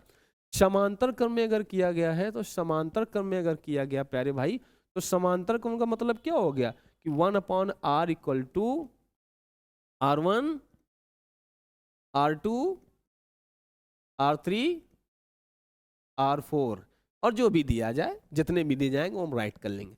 देखिए अकॉर्डिंग टू प्रश्न, अकॉर्डिंग टू क्वेश्चन यानी अकॉर्डिंग टू प्रश्न के, यानी प्रश्न के हिसाब से इनको बताया कि 5। देखिए एक बात समझ में आई, इसके कितने पार्ट किए गए हैं? 5 बराबर भाग किए गए हैं प्यारे बच्चे, 5 बराबर यहाँ पर क्या किए गए हैं? भाग। और इसके अगर 5 बराबर भाग किए गए हैं तो एक पार्ट कितने होगा? r/5 का, दूसरा पार्ट भी कितना होगा? r/5 का, तीसरा पार्ट भी कितना होगा? r/5 का, चौथा पार्ट भी कितना होगा? r/5 का, और पांचवा पार्ट भी कितना होगा? r/5 का। इसीलिए तो ये 5 बराबर भागों में काटा गया। 5 बराबर भागों में काटने का मतलब क्या हुआ कि हर पार्ट को r/5, r/5, r/5, r/5, जब इनका हम सम करेंगे तो ये कितना आ जाएगा? 5। कितना आ जाएगा ये हमारा? जब हम सम करेंगे इसका आप कितना आ जाएगा? 5 आ जाएगा। तो चलिए ऐड करते हैं A2 अकॉर्डिंग टू क्वेश्चन, यानी ATQ मतलब होता है अकॉर्डिंग टू क्वेश्चन, मतलब प्रश्नानुसार। देखिए तो हम लोग इनको सबसे पहले किस क्रम में जोड़ेंगे? समांतर क्रम में। और इन्होंने बताया इन टुकड़ों सहित किया जाता है तो इनके तुल्य प्रतिरोध r' हो जाता है, यानी हम लोग यहाँ पर लिखने जा रहे हैं 1/r'। चलिए स्टार्ट कर रहे हैं। तो 1/r1 जगह 1/r1 जगह 1/r/5 प्लस 1/r/5 प्लस, बहुत ध्यान से बेटा, गुड़िया गुड्डा बहुत ध्यान से प्रश्न को समझिएगा, बहुत बेहतरीन प्रश्न है। 2000 पूछा नहीं गया लेकिन पूछा जा सकता है। 1/r+5 plus 1/r/5। देखिए 1/r' equal to 1/r/5, 1 plus 1/r/5 plus 1/r/5 plus 1/r/5 plus 1/r/5। क्यों? क्योंकि एक हिस्सा कितने का है? r/5। सॉल्व करेंगे प्यारे बच्चे तो कितना आ जाएगा? देखो वहां से 1/r' इक्वल टू, ये तो सारे जुड़ जाएंगे, ऊपर कितना आ जाएगा? 5 और नीचे हमारे सामने कितना आ जाएगा? r/5 आ जाएगा। कितना आ जाएगा? ऊपर कितना आ जाएगा? 1 2 3 4 5, यानी 5/r/5। तो 1/, इधर देख लेते हैं प्यारे भाई, कितना आ जाएगा? 1/r' equal to 1/r' equal to 5 ऊपर जाएगा प्यारे बच्चे, तो हमारे सामने आ जाएगा 25/r। कितना आ जाएगा? 25/r। यानी यहां से अगर चीज को बढ़ाया जाए तो r' इक्वल टू आ जाएगा r/25। कितना आ जाएगा प्यारे बच्चे? r'/r/25। कितना आ जाएगा? r'/r/25। देखिए फिर से साफ साफ लिख देते हैं, साफ लिखना बहुत इंपॉर्टेंट है, बेकार नहीं लिखा जाएगा, नहीं तो समझ बात नहीं आएगी। तो यहाँ से लिख सकते हैं r' equal to r/25। Clear है? r' equal to r/25। प्रश्न में क्या पूछा गया था? हमसे पूछा गया था कि r/r' की वैल्यू बताइए। कोई दिक्कत नहीं, ये r लिख दिया और r' की वैल्यू कितनी निकाली हम लोगों ने? r' की वैल्यू प्यारे बच्चे निकाली r/25। बेहतरीन प्रश्न, r से r कैंसल और r/r' की वैल्यू, ये जो 25 है ये ऊपर जाएगा तो हमारे सामने कितना आ जाएगा? 25। क्लियर है बात का? तो क्या हमारे पास क्या 25 कोई ऑप्शन है? देखिए पहला प्रश्न नहीं 11वां प्रश्न है। 11वें प्रश्न का पहला ऑप्शन है 1/25। गलत, बिल्कुल गलत है। दूसरा ऑप्शन है 1/5, ये भी गलत है। तीसरा ऑप्शन है 5, ये भी गलत है। चौथा प्रश्न सही है मेरा, कौन सा है? 11 का डी नंबर, यानी कि हमारा जो 11 नंबर क्वेश्चन का जो राइट आंसर था वो ऑप्शन नंबर डी था। कि यदि तार के किसी तार के टुकड़ों को 5 बराबर भागों में काटा जाता है और इन टुकड़ों को फिर पार्श्व क्रम में संयोजित कर देते हैं, यदि संयोजन का तुल्य लिख दिया इन लोगों ने, प्रिंटिंग है टाइपिंग की, तुल्य नहीं तुल्य होगा, तुल्य प्रतिरोध R डैश है तो R अपॉन R डैश का अनुपात क्या होगा। बेहतरीन प्रश्न है। सबसे पहले हमें ये समझना है कि कोई प्रतिरोध R था, उसे 5 बराबर भागों में बांटा गया तो R/5 R/5 R/5 R/5 और R/5 होगा।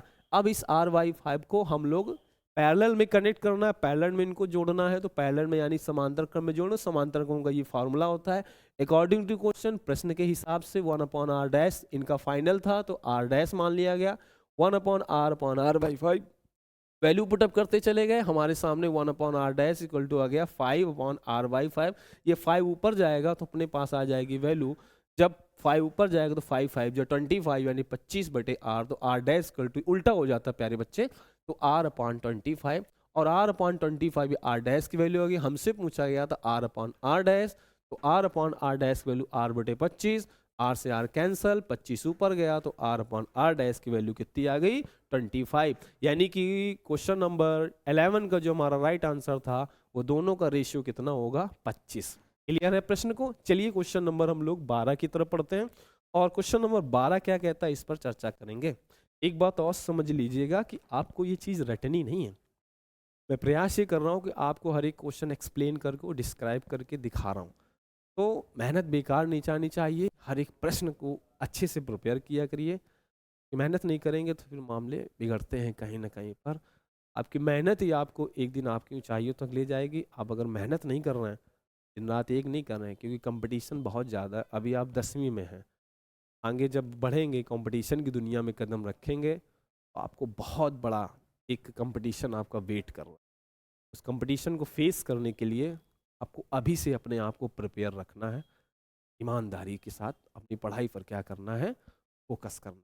चलिए क्वेश्चन नंबर 12 पर नजर डालते हैं और क्वेश्चन नंबर 12 क्या कहता है इस पर चर्चा करेंगे। देखिए क्वेश्चन नंबर 12 क्या कहता है। क्वेश्चन नंबर 12 वेरी गुड, कह रहा है R तथा 2R ओम के प्रतिरोधों को श्रेणी क्रम में जोड़ने पर, बहुत ये भी अपने आप में बेहतरीन प्रश्न है, ठीक है, ये भी अपने आप में क्या है, कैसा प्रश्न है बच्चे बच्चे प्यारे बच्चे प्यारी गुड़िया प्यारे गुड्डा। हमारा जो क्वेश्चन नंबर 12 है वो भी बेहतरीन है। कह रहा R तथा 2R ओम के प्रतिरोधों को श्रेणी क्रम में जोड़ने पर, प्रश्न को बहुत अच्छे समझिएगा, R तथा 2R के प्रतिरोधों को श्रेणी क्रम में जोड़ने पर कुल प्रतिरोध R1 तथा समांतर क्रम में जोड़ने पर R2 है। ध्यान समझिएगा क्या कह रहा है प्रश्न हमसे, बहुत इत्मीनान सुकून के साथ शांति के साथ बिल्कुल समझा करिए प्रश्न को, 2-3 बार प्रश्न को अच्छे से पढ़ा करिए, नहीं पढ़ेंगे तो फिर कंफ्यूजन होगा बहुत। ये जानते हो ये प्रश्न अपने आप में आंसर बता रहा है, बस आप पढ़िए तो इसको आसानी के साथ। क्या कह रहा है, R तथा 2R ओम के प्रतिरोधों को श्रेणी क्रम में जोड़ने पर कुल प्रतिरोध R1 है। चलिए जोड़ते हैं श्रेणी क्रम में, ठीक है, जोड़ते हैं श्रेणी क्रम में, तो इनको ऐड किया जाए श्रेणी क्रम में प्यारे बच्चे। देखो श्रेणी क्रम में क्या कहता है, श्रेणी क्रम, श्रेणी क्रम ये कहता है कि R1 इक्वल टू, डायरेक्ट जोड़ेंगे R प्लस 2R, यानी R1 इक्वल टू प्यारे बच्चे कितना 3R, कोई दिक्कत, R1 इक्वल टू कितना हो जाएगा 3R, क्योंकि उन्होंने हमसे प्रश्न में क्या कहा था, प्रश्न में उन्होंने हमसे ये कहा था कि दो प्रतिरोध हैं, एक R है और 2R है और इनको श्रेणी क्रम में ऐड किया गया है। आशा करता हूँ श्रेणी क्रम और समांतर क्रम के फार्मूले आपको अच्छे से प्रिपेयर होंगे। श्रेणी क्रम का मतलब होता है R equal R1 plus R2 plus का R3, और श्रेणी क्रम के बाद हम लोग समांतर क्रम पढ़ते हैं तो उसका फार्मूला होता है 1 upon R equal to 1 upon R1 plus 1 upon R2 plus 1 upon R3। जितने भी दिए होंगे हम ऐड कर लेंगे, आप हमको प्रतिरोध तो दीजिए, फोकस करेंगे केवल फार्मूले पर, और फार्मूले पर फोकस करने पर हमने ये चीज़ निकाली है। चलिए दूसरी बात इन्होंने हमसे क्या कहा है, श्रेणी क्रम के बाद इन्होंने हमसे कहा है कि इसी में हम लोगों ने किसमें प्यारे बच्चे प्यारे गुड़िया प्यारे गुड्डा, हमने किस पर ऐड किया इन लोगों को, किसमें सम किया गया इनका, किनमें जोड़ा गया है, तो समांतर क्रम में जोड़ा गया है। समांतर क्रम मतलब होता है इन पैरेलल, तो इन पैरेलल में इनका जो रिजल्टेंट है 1 अपॉन R2 है, कितना है 1 अपॉन R2 है तो 1/R2 है, तो पहला हमारा क्या हो जाएगा 1/R, और प्लस में दूसरा हमारा कितना हो जाएगा 2/R। अब इसको हमें सॉल्व करना है। सॉल्व करने के कई सारे तरीके हैं, हम लोग जो बेहतरीन तरीका उस पर टच करेंगे। देखिए यहाँ पर 2R है, यहाँ पर केवल R है, तो एक काम करते हैं इसमें भी 2 का मल्टीप्लाई कर ले। अगर नीचे करेंगे 2 का मल्टीप्लाई तो हमें ऊपर भी 2 का मल्टीप्लाई करना पड़ेगा, यानी हम लोग यहाँ पर लिख सकते हैं 1/2। यानी हम लोगों ने इस फ्रैक्शन को सॉल्व करने के लिए दोनों के हम लोगों ने किनको बराबर कर लिया है, हर को बराबर कर लिया है। यानी यहाँ 2R था तो हमने यहाँ भी 2R बना लिया। अगर हर में आप 2 का मल्टीप्लाई करेंगे तो अंश में भी आपको 2 का मल्टीप्लाई करना पड़ेगा। क्लियर है? तो अब हम लोग फाइनली हम कह सकते हैं कि 1/R2 आ जाएगा 3/2R। कितना आ जाएगा प्यारे बच्चे 3/2R। कितना आ जाएगा, साफ साफ लिखते हैं 3/2R। देखो 3/2R, तो ये 3/2R हो गया। तो प्यारे भाई, प्यारे दोस्त, मेरे भाई, मेरे दोस्त, R2 की वैल्यू कितनी आ जाएगी 2R/3। प्रश्न कहाँ है, प्रश्न कहाँ है? प्रश्न हम ये कहते हैं कि अगर हम लोग यहाँ पर कर दें गुड़िया R1/R2, तो R1 की वैल्यू अपने पास प्यारी बच्ची कितना है 3R। बाबू अपने पास जो R2 की वैल्यू है वो कितनी है 2R/3। कैंसल हो रहा है, R से R तो कैंसल, और ये 3 ऊपर जाएगा तो R1 रेशियो R2 3 ऊपर जाएगा, तो अपने पास फाइनली जो R1/R2 की वैल्यू निकल के आएगी वो कितनी निकल के आएगी 9/2। क्या 9/2 ऑप्शन में है? चेक करते हैं 9/2 ऑप्शन में है। पहला R1/R2 2/9, नहीं, R1/R2 9/2 राइट आंसर। यानी कि क्वेश्चन नंबर 12 का जो ऑप्शन नंबर बी है इज अ राइट आंसर। इसको हम लोग क्या करेंगे, गोला करेंगे अपने OMR शीट पर। देखिए क्योंकि तीसरा है नहीं, चौथा है नहीं। अच्छे से प्रश्न समझ में आया? एक बार फिर से देख लीजिएगा क्या प्रश्न है, बहुत इत्मीनान समझिएगा प्रश्न को। प्रश्न में इन्होंने हम लोगों को दिया था कि R तथा 2R ओम के प्रतिरोधों को श्रेणी क्रम में जोड़ने पर कुल प्रतिरोध R1 है, तो हमने इनको श्रेणी क्रम में जोड़ा। और इसके बाद कह रहे हैं समांतर क्रम में जोड़ने पर इनका क्या है रेजिस्टेंस, सॉरी इनका जो फाइनल है वो R2 है, तो हमने समांतर क्रम में जोड़ा और फिर R1 अनुपाते R2 कर दिया, तो अपने पास क्या निकल गया R1 अनुपाते R2 बराबर 9/2। और 9/2 प्यारे बच्चे जो ऑप्शन था, 9/2 जो प्यारे बच्चे ऑप्शन था वो ऑप्शन नंबर कौन था हमारा बी था। तो क्वेश्चन नंबर 12 का जो हमारा राइट आंसर है वो क्वेश्चन नंबर 12 का जो हमारा राइट ऑप्शन है वो कौन सा है, ऑप्शन नंबर बी। क्लियर है? आगे यात्रा बढ़ाई जाए और क्वेश्चन नंबर 13 पर हम लोग चर्चा करेंगे। क्वेश्चन नंबर 13 क्या कहता है? देखिए क्वेश्चन नंबर 13 क्या कहता है। देखिए कह रहा है क्वेश्चन नंबर 13 क्या कहता है प्यारे बच्चे, इस चीज को समझो। क्वेश्चन नंबर 13 देखो कह रहा है कि कब 4 विद्युत चालकों का संयोजन बनाने पर उनका परिणामी प्रतिरोध न्यूनतम होगा। बहुत बेहतरीन प्रश्न है, आँख को खोलने वाला प्रश्न है, दिमाग को बिल्कुल ओपन करने वाला प्रश्न है। आपके विकास, आपकी बुद्धि के विकास के लिए बहुत इंपॉर्टेंट प्रश्न है ये कि कब 4 विद्युत चालकों का संयोजन बनाने पर उनका परिणामी प्रतिरोध न्यूनतम होगा।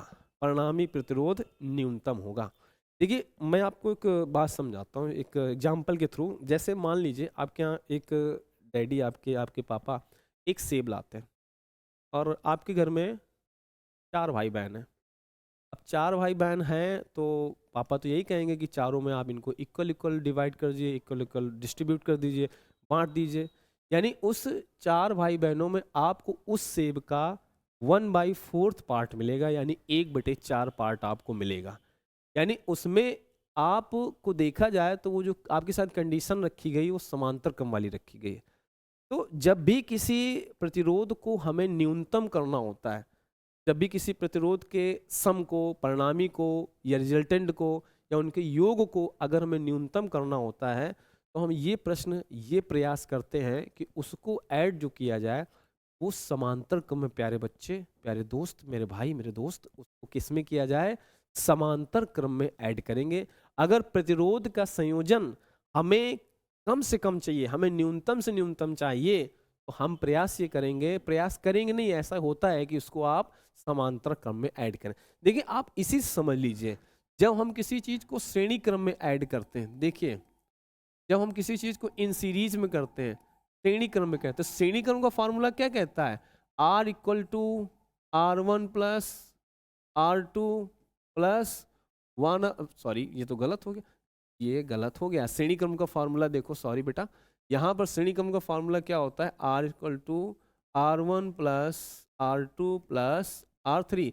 लेकिन जब हम लोग नजर मारते हैं किसमें? इन पैरेलल पे, इन पैरेलल पर नजर मारते हैं, समांतर क्रम में नजर मारते हैं, तो समांतर क्रम में देखो क्या निकल के आता है? 1/R1 plus 1/R2 plus 1/R3। बताइए आपको मिनिमम वैल्यू किस में मिलेगी किसी भी चीज की? आपको मिनिमम वैल्यू प्यारे बच्चे आपको मिलेगी समांतर क्रम में, यानी इन पैरेलल में आपको चीज मिनिमम मिलेगी और आपको मैक्सिमम कब मिलेगी? जब आप उस चीज को किस में जोड़ेंगे? इन सीरीज में। तो अगर प्रतिरोध हमें कैसा रखना है, न्यूनतम रखना है, तो किस में जोड़ना चाहिए? सभी को समांतर क्रम में जोड़ा जाए। बिल्कुल, ऑप्शन नंबर ए पहला ही हमारा क्या है? करेक्ट है। और जो हमारा पहला ऑप्शन नंबर करेक्ट है, जो हमारा पहला ऑप्शन नंबर कैसा है बेटा? करेक्ट है, तो फिर हमें बाकी ऑप्शंस में देखने की कोई आवश्यकता नहीं है। क्लियर हुई बात? तो जब भी, मैं आपको एक बार फिर से समझा रहा हूं, जब भी प्रतिरोधों का संयोजन समांतर क्रम में किया जाता है तो जो रिजल्टेंट आता है वो न्यूनतम होता है, वो कम से कम होता है। लेकिन जब भी किसी क्वेश्चन में अगर प्रतिरोधों का संयोजन श्रेणी क्रम में कर दिया जाए तो वो फिर मैक्सिमम होता है, अधिकतम होता है। क्लियर है? तो ऑप्शन नंबर हमारा कौन सा सही है? सभी को समांतर क्रम में जोड़ा जाए। ठीक है, चलिए क्वेश्चन नंबर 14 की तरफ बढ़ते हैं। क्वेश्चन नंबर 14 में बढ़ने के, देखिए क्वेश्चन नंबर 14 में क्या दिया गया है। क्वेश्चन नंबर 14 वेरी गुड, 2023 में आया प्रश्न, 2023 में ये प्रश्न आया। इस प्रश्न को बहुत अच्छे से आप प्रिपेयर किया करिए। ठीक है, ध्यान से देखिए, प्रश्न को पढ़ेंगे 2-3 बार। किसी परिपथ में लगे विभवांतर को स्थिर रखते हुए, किसी परिपथ में लगे हुए विभवांतर को स्थिर रखते हुए, यानी बिना उस पर चेंज किए, किसी परिपथ में लगे विभवांतर को स्थिर रखते हुए परिपथ के प्रतिरोध को 3 गुना कर दिया जाता है तो परिपथ में धारा हो जाएगी। किसी परिपथ में लगे विभवांतर को स्थिर रखते हुए परिपथ के प्रतिरोध को 3 गुना कर दिया जाता है, यानी 3 टाइम्स कर दिया जाता है, 3 टाइम्स मतलब तिगुना कर दिया जाता है, तो परिपथ में धारा हो जाएगी। बेहतरीन प्रश्न है, बहुत सुंदर प्रश्न है, इसको देखते हैं। चलिए स्टार्ट करते हैं। देखिए, हम जानते हैं, वी नो दैट, हम जानते हैं कि ओम्स लॉ क्या कहता है? ओम का नियम प्यारे बच्चे क्या कहता है? ओम का नियम क्या कहता है? ओम का नियम ये कहता है कि V equal to I R कहता है। तो हम लोग फर्स्ट कंडीशन समझते हैं। कह रहे हैं कि किसी परिपथ में लगे विभवांतर को स्थिर रखते हुए प्रतिरोध को 3, तो पहला क्या है? हम लोग मान लेते हैं कि क्या सीधे लिखा जाए, V equal to I R, लिख लिया है V equal to I R. दूसरी कंडीशन क्या कहती है? दूसरी सेकेंड कंडीशन कहती है कि कांस्टेंट रखना है हमें किसको? V को, और यहाँ पर मान लिया जाए I1 मान लिया जाए, इसको I फर्स्ट मान लिया जाए, इसको मान लेते हैं हम लोग I सेकेंड। क्या मान लेते हैं? I सेकेंड मान लेते हैं, I सेकेंड मान लेते हैं इसको। चलिए I सेकेंड मान लेते हैं। यहाँ से देखो V equal to I second, और अब जो कह रहे हैं वो कितना कर दिया गया है? 3R कर दिया गया। अब रेजिस्टेंस कितने गुना कर दिया गया है? प्रतिरोध को 3 गुना कर दिया गया। प्रतिरोध को कितने गुना कर दिया है? 3 गुना कर दिया है। फर्स्ट कंडीशन में किसी परिपथ लगे विभवांतर को स्थिर रखा जाए तो V इक्वल टू I1R लिख लिया गया, और V सेकेंड कंडीशन में कह रहा है कि रेजिस्टेंस हमारा 3 टाइम्स कर दिया गया है, यानी रेजिस्टेंस हमारा 3 गुना कर दिया गया है। तो प्यारे बच्चे, सेकेंड में V equal to I second 3R। अब हम लोग एक काम कर सकते हैं कि अगर क्वेश्चन नंबर फर्स्ट में इक्वेशन नंबर सेकेंड का डिवाइड कर दें तो अपने पास देखो क्या हो जाएगा, V equal to I1R divided by V equal to I2 3R। V से V कैंसिल, यहाँ पर हमारे सामने क्या बच रहा है? देखो क्या निकल के आ रहा है? 1 equal I1 divided by I2, और यहाँ से हो जाएगा हमारे सामने R से R कैंसिल, ये हो जाएगा 3R। अगर देखा जाए तो आई सेकेंड अगर हम लोग इधर लाएं तो आई सेकेंड इक्वल टू हो जाएगा कितना, I1/3। कितना हो जाएगा, I1/3। यानी कि जो हमारी धारा हो जाएगी वो कितनी हो जाएगी, 1/3 हो जाएगी। क्या हमारे पास कोई ऑप्शन है 1/3 वाला? पहला ऑप्शन क्वेश्चन नंबर 14 का पहला ऑप्शन तिगुनी, नहीं भाई। सेकेंड ऑप्शन 1/4, नहीं भाई। फोर्थ और थर्ड ऑप्शन 2 गुनी, नहीं भाई। और जब हमारे 3 ऑप्शन गलत हो गए प्यारे बच्चे, तो हमारा जो चौथा ऑप्शन है 1/3, 1/3 हमारा क्या हो जाएगा, फाइनल आंसर, यानी 1/3 जड़ा राइट आंसर।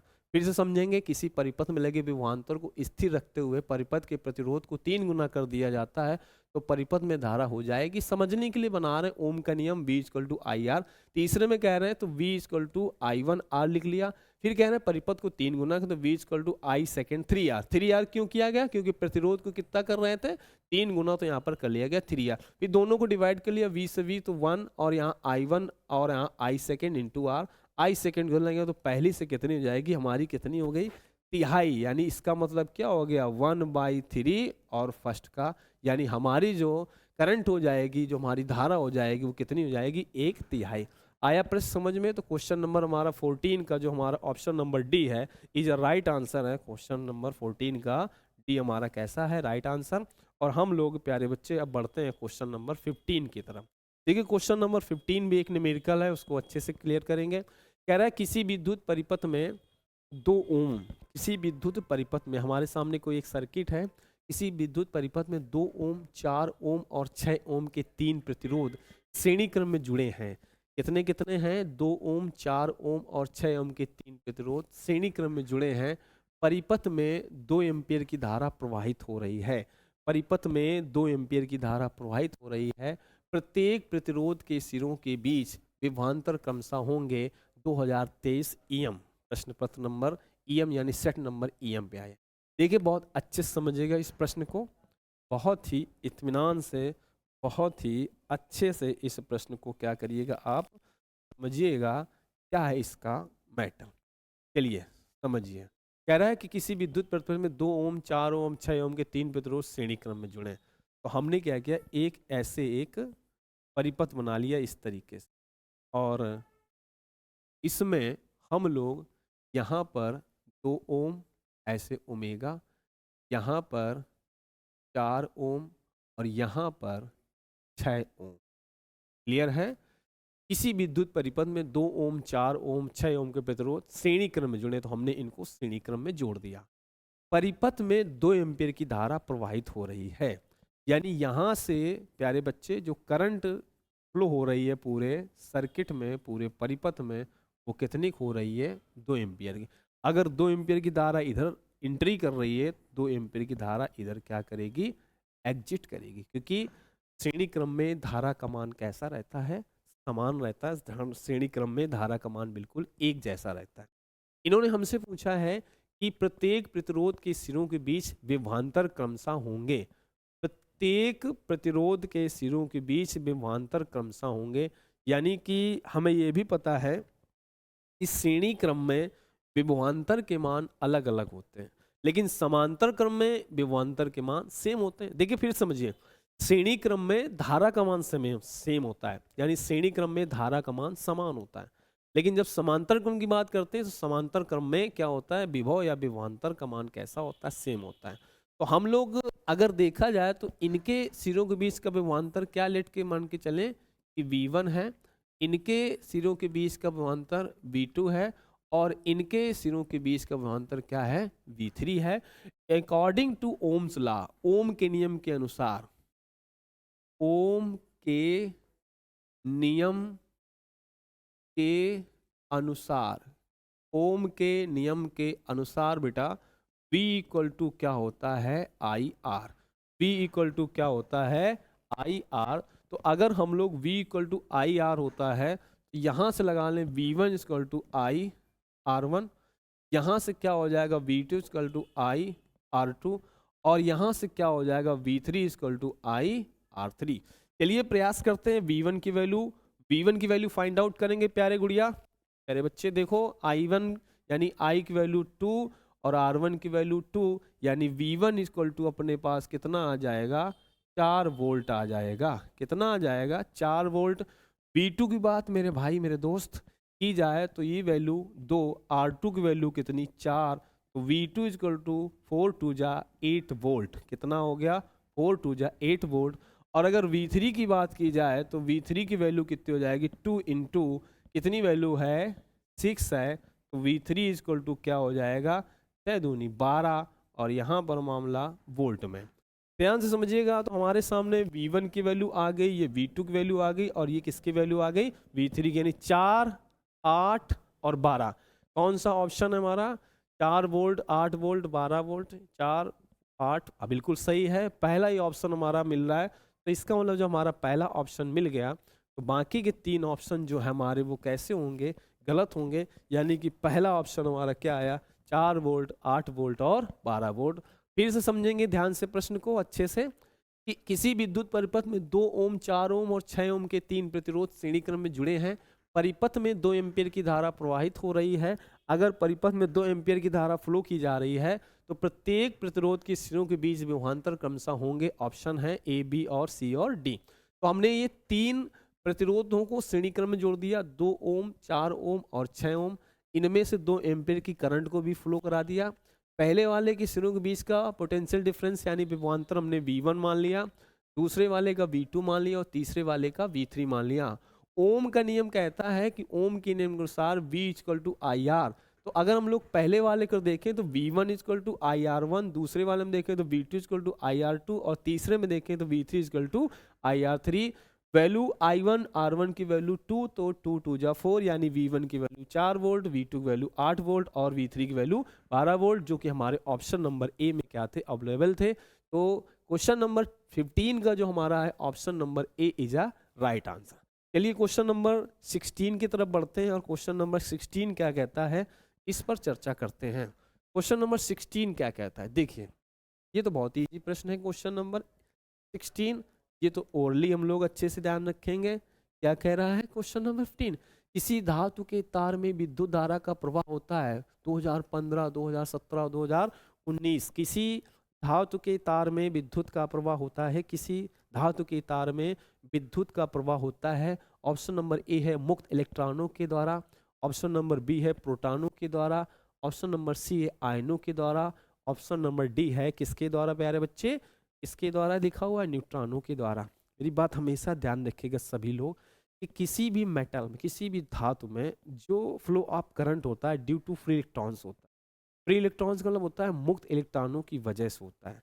मैं आपको बता दूं, मुक्त इलेक्ट्रॉन जब आपको 12th में आएंगे तो आपको फ्री इलेक्ट्रॉन्स मॉडल पढ़ाया जाएगा, और फ्री इलेक्ट्रॉन्स मॉडल में ये चीज़ आपको वहाँ अच्छे से डीपली तौर पर बताई जाएगी कि किसी भी चालक में या किसी भी धातु में जो करंट का फ्लो होता है, विद्युत धारा का प्रवाह होता है प्यारे बच्चे, वो फ्री इलेक्ट्रॉन्स की वजह से होता है, यानी मुक्त इलेक्ट्रॉनों की वजह से होता है।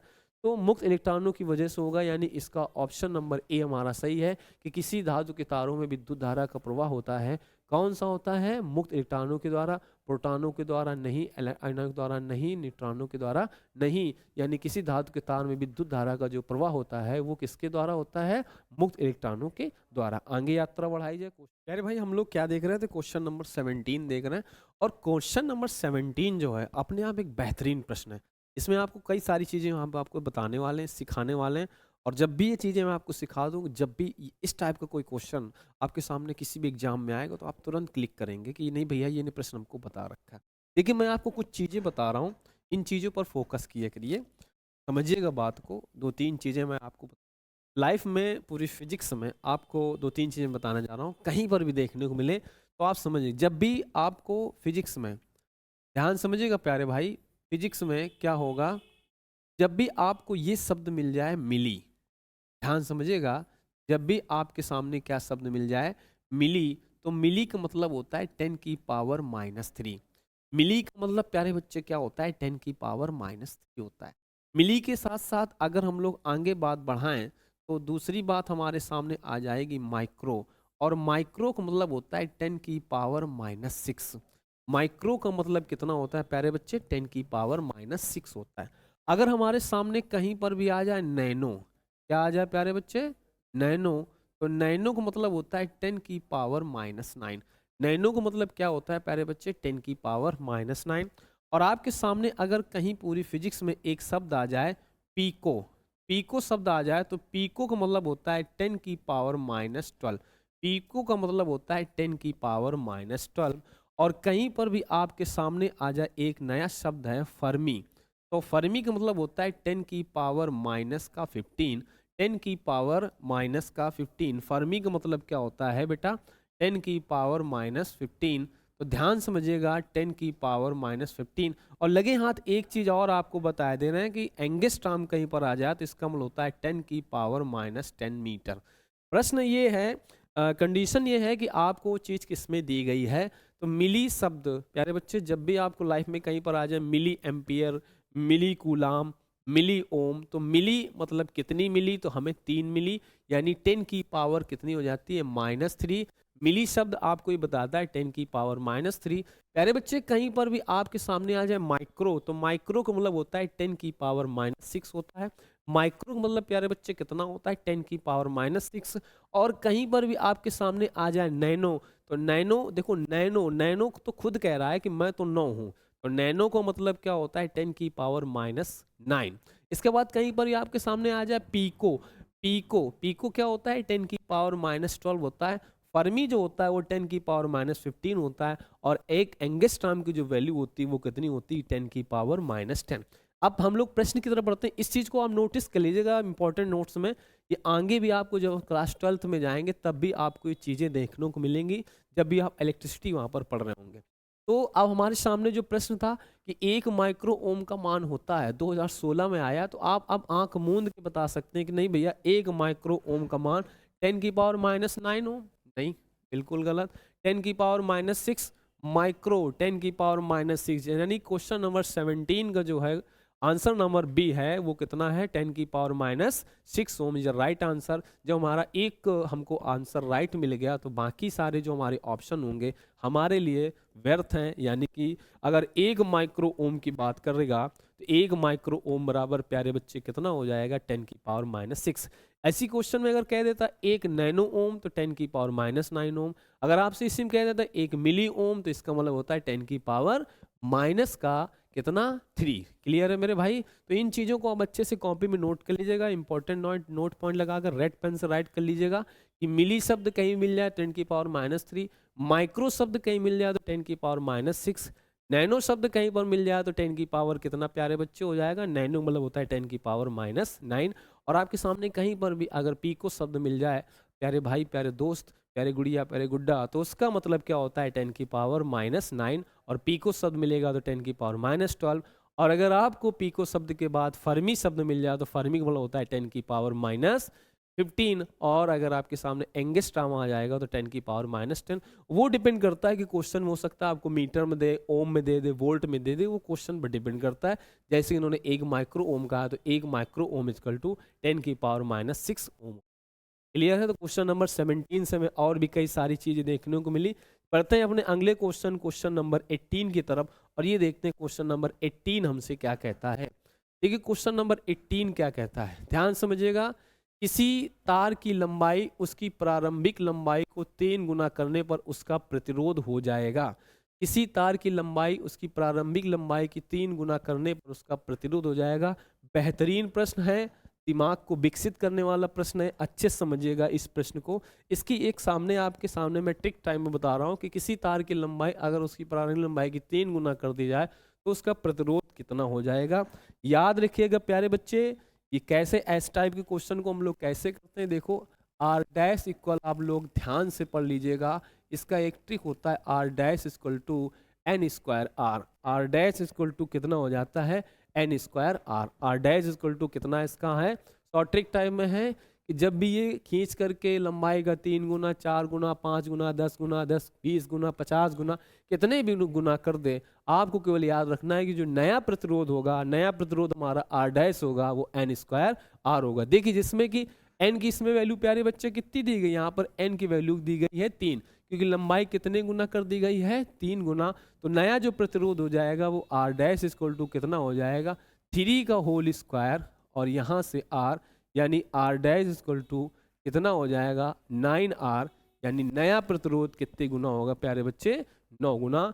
तो क्वेश्चन नंबर 18 की एक शॉर्ट ट्रिक है, जब भी आपके सामने ये खींचा खांची वाले प्रश्न आ जाएं, जब भी आपके सामने इस तरीके का कोई भी प्रश्न आ जाए कि इतने गुना कर दिया जाता है, 3 गुना, 10 गुना, 5 गुना, 20 गुना, कितने भी गुना कर दिया जाए, तो आपको ये ट्रिक छोटी सी याद रखनी, R dash equal to N square R. हालांकि इन खींचातानी वाले प्रश्नों के बारे में क्लास 12th में बहुत बेहतरीन तरीके से आपको बातें समझाई जाएंगी।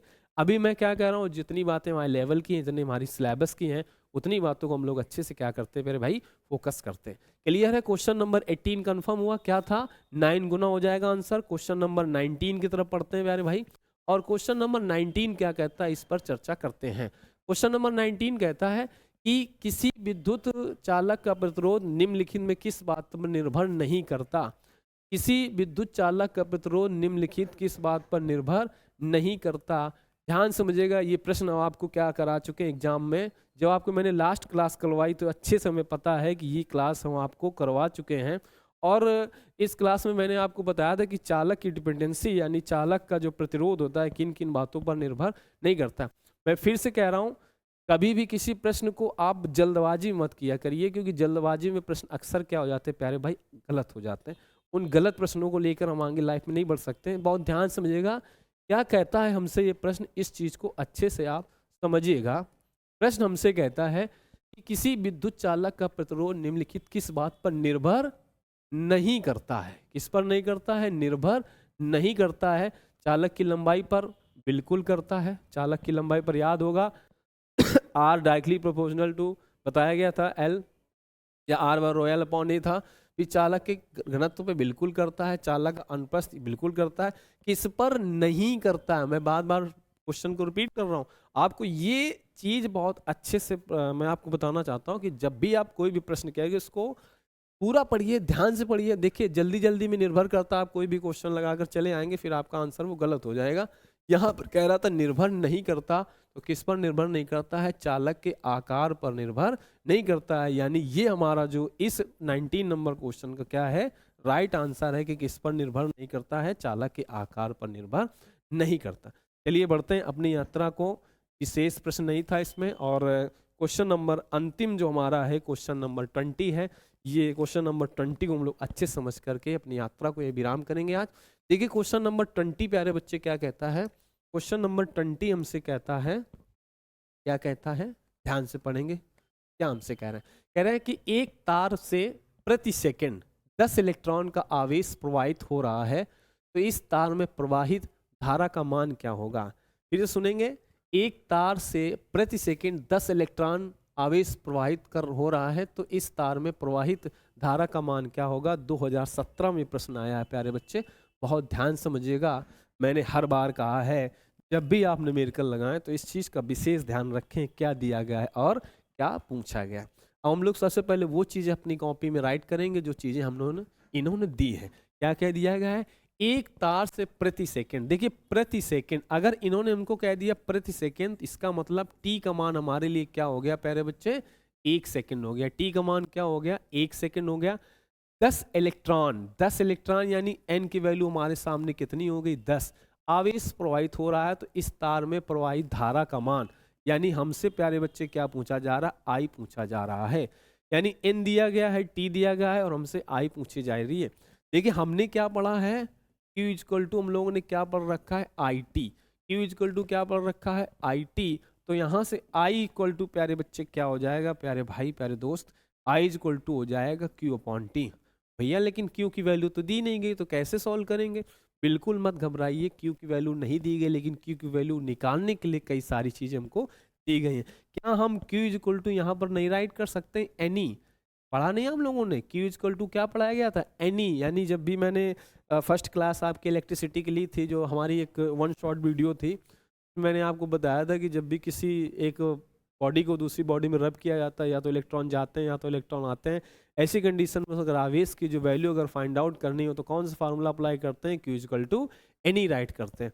तो यहाँ से Q इक्वल टू एनी, तो प्यारे बच्चे n का मान रखा जाए।